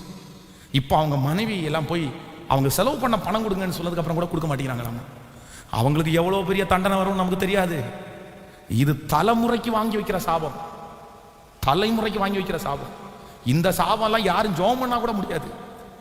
எத்தனை உபவாசம் இருந்தால் அழுதாலும் இந்த சாபம்லாம் முடியுமான்னு எனக்கு தெரியாது. ஐயோ, இதெல்லாம் கொடுமையான சாபம். அது இந்த மாதிரிலாம் குடும்பத்தில் சாபத்தை வாங்கி வைக்கக்கூடாது. அதுக்கு பணம் இல்லாமல் போகலாம், அதுக்கு போட்டு சொத்துன்னு விட்டுடலாம். இப்போ கொடுக்க மாட்டேங்கிறாங்க. அப்போ இப்போ பாஸ்டரை இழந்தது நம்ம தானே, ஒரு ஊழியரை, ஒரு நல்ல ஊழியரை நம்ம தானே இழந்து நிற்கிறோம். அதனால் முடிஞ்ச வரைக்கும் ஆண்டவருடைய பிள்ளைங்க என்ன பண்ணிடாதீங்கன்னா, மனுஷன் எப்படி வேணாலும் எந்த நேரத்தில் வேணாலும் மாறுவான், பேச்சு எப்போ வேணாலும் மாறும். அதனால் காரியம் நடந்ததுக்கு அப்புறம் தான் நீங்கள் கிளியர் பண்ணணும். ஆமேன்னு சொல்லுங்க. ஆனால் கர்த்தரை மட்டும் நம்புங்க. அப்படியே எழும்பி நின்று, எனக்கு இந்த கிருபையை தாங்க ராஜா, நான் அடிக்கடி ரொம்ப வீக்காயிடுறேன் ஆண்டவரே, இதில் தான் வீக்காகிறேன். எவ்வளோ நான் நம்பக்கூடாதுன்னு தான் நான் நினைக்கிறேன். இந்த வார்த்தை வேற யாருக்கும் கிடையாது, எனக்கு தான் பாஸ்டர். ஆனா திருப்பி நான் நம்புறேன். நம்பி நம்பி நம்பி தான் பாஸ்டர் நான் விழுந்து போறேன். நம்பத்தக்கவர் நீங்க ஒருத்தர் தானே. கைகளை உயர்த்தி சொல்லுங்க, இனி நான் அப்படிப்பட்ட மனிதர்களை நம்ப கூடாது ஆண்டவரேன்னு சொல்லுங்க. சத்தத்தை உயர்த்தி எல்லாரும் சொல்லுங்க, ஆண்டவரே எனக்கு அந்த கிருபை வேண்டும். நீ எவ்வளவு நம்புனப்பா, எவ்வளவு எல்லாரும் எதிர்த்துலப்பா நீ நம்புன. இன்னைக்கு எப்படி மாறிட்டாங்க பாத்தியா, எப்படி மாறிட்டாங்க. இனியாவது உனக்கு அறிவு வேண்டாமாப்பா, இனியாவது உனக்கு அறிவு வேண்டாமாம்மா. நீ நம்புறதுனால தானே உன்னை ஏமாத்துனாங்க மக, நீ நம்புறதுனால தானே மக உன்னை ஏமாத்துனாங்க, நீ நம்புறதுனால தானே மக உன்னை ஏமாத்துனாங்க. இனியாவது நீ நம்பாம இருக்கலாம்ல. ஆனா திரும்ப திரும்ப அவன் பேசுற வார்த்தைக்கு நீ நம்புறியே, அவன் பேசுற வார்த்தையை நீ நம்புறியே. அவளுக்கு காரியம் ஆகலன்னு சொன்ன உடனே உன்னை காலை வாரிட்டாங்கல்ல, அது காரியம் நடக்கலன்னு உன்னை எதிர்த்தாங்கல்லப்பா, உன்னை விட்டு கொடுக்கறது கூட தயங்கல்ல. உண்மையான அன்பு அப்படி பண்ணிருக்குமா? உண்மையான நேசம் அப்படி பண்ணிருக்குமா? நீதான்ப்பா ஏமாந்தவன், நீதாம்மா ஏமாந்தவா. கைகளை உயர்த்தி சொல்லுங்க, ஆண்டவரே மனுஷனை நம்புவதை பார்க்கலாம் உங்கள் மேல் பற்றுதலா இருப்பதே நலம். ஜீசஸ் மனதார ஆசீர்வதிக்கிறேன். உங்க கிருபை தாங்கட்டும். உடன் ஊழியம் செய்கிற ஒவ்வொரு பிள்ளைகளையும் மறைத்துக் கொள்ளும். இயேசுவின் மூலம் ஜெபம் எடுக்கிறோம் நல்ல பிதாவே. என் ஆத்துமாவே கர்த்தரை ஸ்தோத்திரி, என் முழுவதுமே பரிசுத்த நாமத்தை ஸ்தோத்திரி. என் ஆத்துமாவே கர்த்தரை ஸ்தோத்திரி. கர்த்தர் செய்த நம்முடைய ஆண்டவராகிய இயேசு கிறிஸ்துவின் கிருபை, பிதாவாகிய தேவனுடைய அன்பு, பரிசுத்த ஆவியானுடைய அந்யோன்ய ஐக்கியம் நம்மளோடு இன்றும் என்றும் சதா காலம் இருப்பதாக. ஹல்லேலூயா.